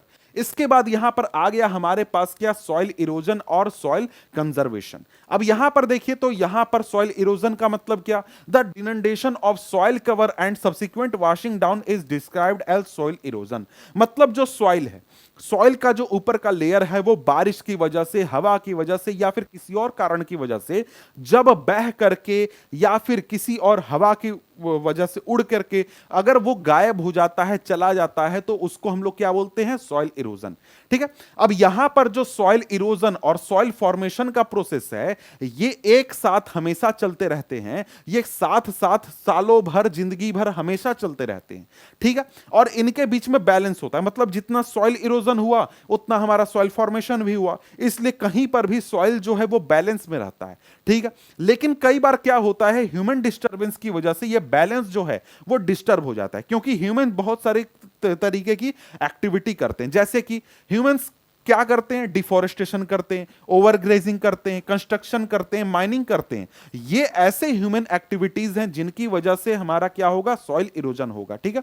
अब यहां पर देखो, इसके बाद नेचुरल रीजन क्या है या फिर नेचुरल फोर्सेस क्या है जिनकी वजह से सॉइल इरोजन होता है? वो होता है विंड, ग्लेशियर, वाटर, इनकी वजह से सॉइल इरोजन होता है। जो रनिंग, अब यहां पर देखिए सॉइल इरोजन के टाइप्स पढ़ाए गए। सबसे पहला है सॉइल इरोजन गलीज। ये गलीज इरोजन क्या होता है? अब इसको जरा सा तस्वीर दिखाऊंगा, तब आपको यह चीज सही तरीके से समझ में आ जाएगी। ठीक है।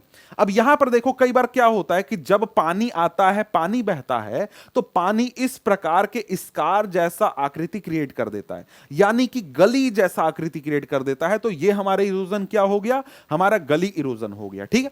अब इसके बाद यहां पर दूसरा इरोजन का टाइप क्या है? यह हमारा दूसरा इरोजन का टाइप क्या हो जाएगा? यह हो जाएगा शीट इरोजन। शीट इरोजन का मतलब क्या हुआ? शीट इरोजन का सिंपल मतलब हुआ कि यहां पर जो इरोजन हो रहा है वो एक शीट जैसा हो रहा है, मतलब कि टॉप लेयर जो है सॉइल का वो पूरा का पूरा एक साथ बह जा रहा है, गायब हो जा रहा है। जैसे यहां पर देखो, ये ऐसे पूरी मिट्टी थी ऐसे, लेकिन यहां पर क्या हुआ? इरोजन हुआ और यहां से पूरी जो मिट्टी है वो बह करके चली गई। तो ये हमारा क्या हो गया? ये शीट इरोजन। शीट इरोजन मतलब कि टॉप का लेयर जो है वो पूरा का पूरा बह करके गायब हो गया। ये हमारा हो गया शीट इरोजन। ठीक है। अब इसके बाद आ गया है कि हम लोग कंजर्वेशन कैसे करेंगे। तो चार तरीके यहां पर पढ़ने हैं आपको। मैं एनसीईआरटी से नहीं, आपको सिंपली यहां पर ऐसे समझा दे रहा हूं। चार तरीके क्या है? Contour ploughing, terrace cultivation, strip cropping, shelter bed. ठीक है। अब यहां पर क्या है कि जब हम लोग किसी स्लोप पर प्रेजेंट होते, कहीं पर ऐसे ढलान है, तो स्लोप पर हम लोगों का क्या होगा भाई? इरोजन होगा ज्यादा। क्यों? क्योंकि जब बारिश आएगी तो बारिश के आने के बाद पानी नीचे की ओर बहेगा और अपने साथ इरोजन कर लेगा। तो यहां पर हम लोग क्या करेंगे? यहां पर हम लोग स्लोप के परपेंडिकुलर इस प्रकार से ट्रेंचेस बना देंगे और ट्रेंचेस बना करके इनके बीच हम लोग क्या करेंगे? खेती करेंगे। इससे क्या होगा कि जब हमारा यहां से इरोजन होगा तो ये इन ट्रेंचेस में आकर के मिट्टी और साथ में वाटर हमारा जमा हो जाएगा। यहां पर आकर के यहां पर इस ट्रेंच में जमा हो जाएगा, यहां पर आकर के इस ट्रेंच में जमा हो जाएगा। तो इस प्रकार से हमारा ये काउंटर प्लॉइंग हमारा काम करता है। ठीक है। इसके बाद यहां पर आगे देखें तो टेरेस कल्टीवेशन। टेरेस कल्टीवेशन कहां पर? ये आपको हिली एरियाज में किया जाता है। यहां पर हम लोगों का स्लोप काफी ज्यादा है, इस वजह से हम लोग क्या करते हैं? सीढ़ीदार खेती करते हैं, टेरेस कल्टीवेशन करते हैं। और इससे क्या होगा? हमारा सॉइल इरोजन भी रुकेगा और हम लोग वाटर को अच्छी तरीके से यूज भी करने पाएंगे। ठीक है। इसके बाद यहां पर स्ट्रिप क्रॉपिंग आ गया। स्ट्रिप क्रॉपिंग में क्या होगा भाई? स्ट्रिप्स बना करके स्ट्रिप के फॉर्म में यहां पर हम लोग एग्रीकल्चर करते हैं। तो यहां पर ये हमारा होता है स्ट्रिप क्रॉपिंग। इससे क्या फायदा होता है? इससे अगर विंड बहुत ही फास्ट है या फिर विंड की वजह से इरोजन का खतरा है तो उसको यहां पर हम लोग रोक सकते हैं और साथ में एक दूसरे, जो दो प्लांट है, एक दूसरे को सपोर्ट कर सकते हैं। ठीक है। इसके बाद यहां पर शेल्टर बेल्ट आता है। शेल्टर बेल्ट क्या हो गया भाई? देखो, खेत है, खेत के बगल में हमने बड़े बड़े प्लांट्स लगा दिए, बड़े बड़े पेड़ लगा दिए। इससे क्या हुआ कि यहां पर जब हवा चलेगी तो ये जो पेड़ हैं उस हवा को रोक लेंगे और उससे जो ये हमारी जमीन है, इस जमीन में हमारा जो इरोजन है वो नहीं होगा। तो इस प्रकार से चार तरीके हैं जिनसे कि हम लोग इरोजन को कंट्रोल कर सकते हैं। तो यहां पर अगर हम लोग देखें तो यहां पर हमारा ये चैप्टर अब समाप्त होता है। चैप्टर के एक्सरसाइजेज हैं, तो दो चार क्वेश्चन से आप खुद से कर सकते हो। मिलते हैं हम आपसे अगले वीडियो में अगले चैप्टर के साथ। तब तक के लिए गुड बाय।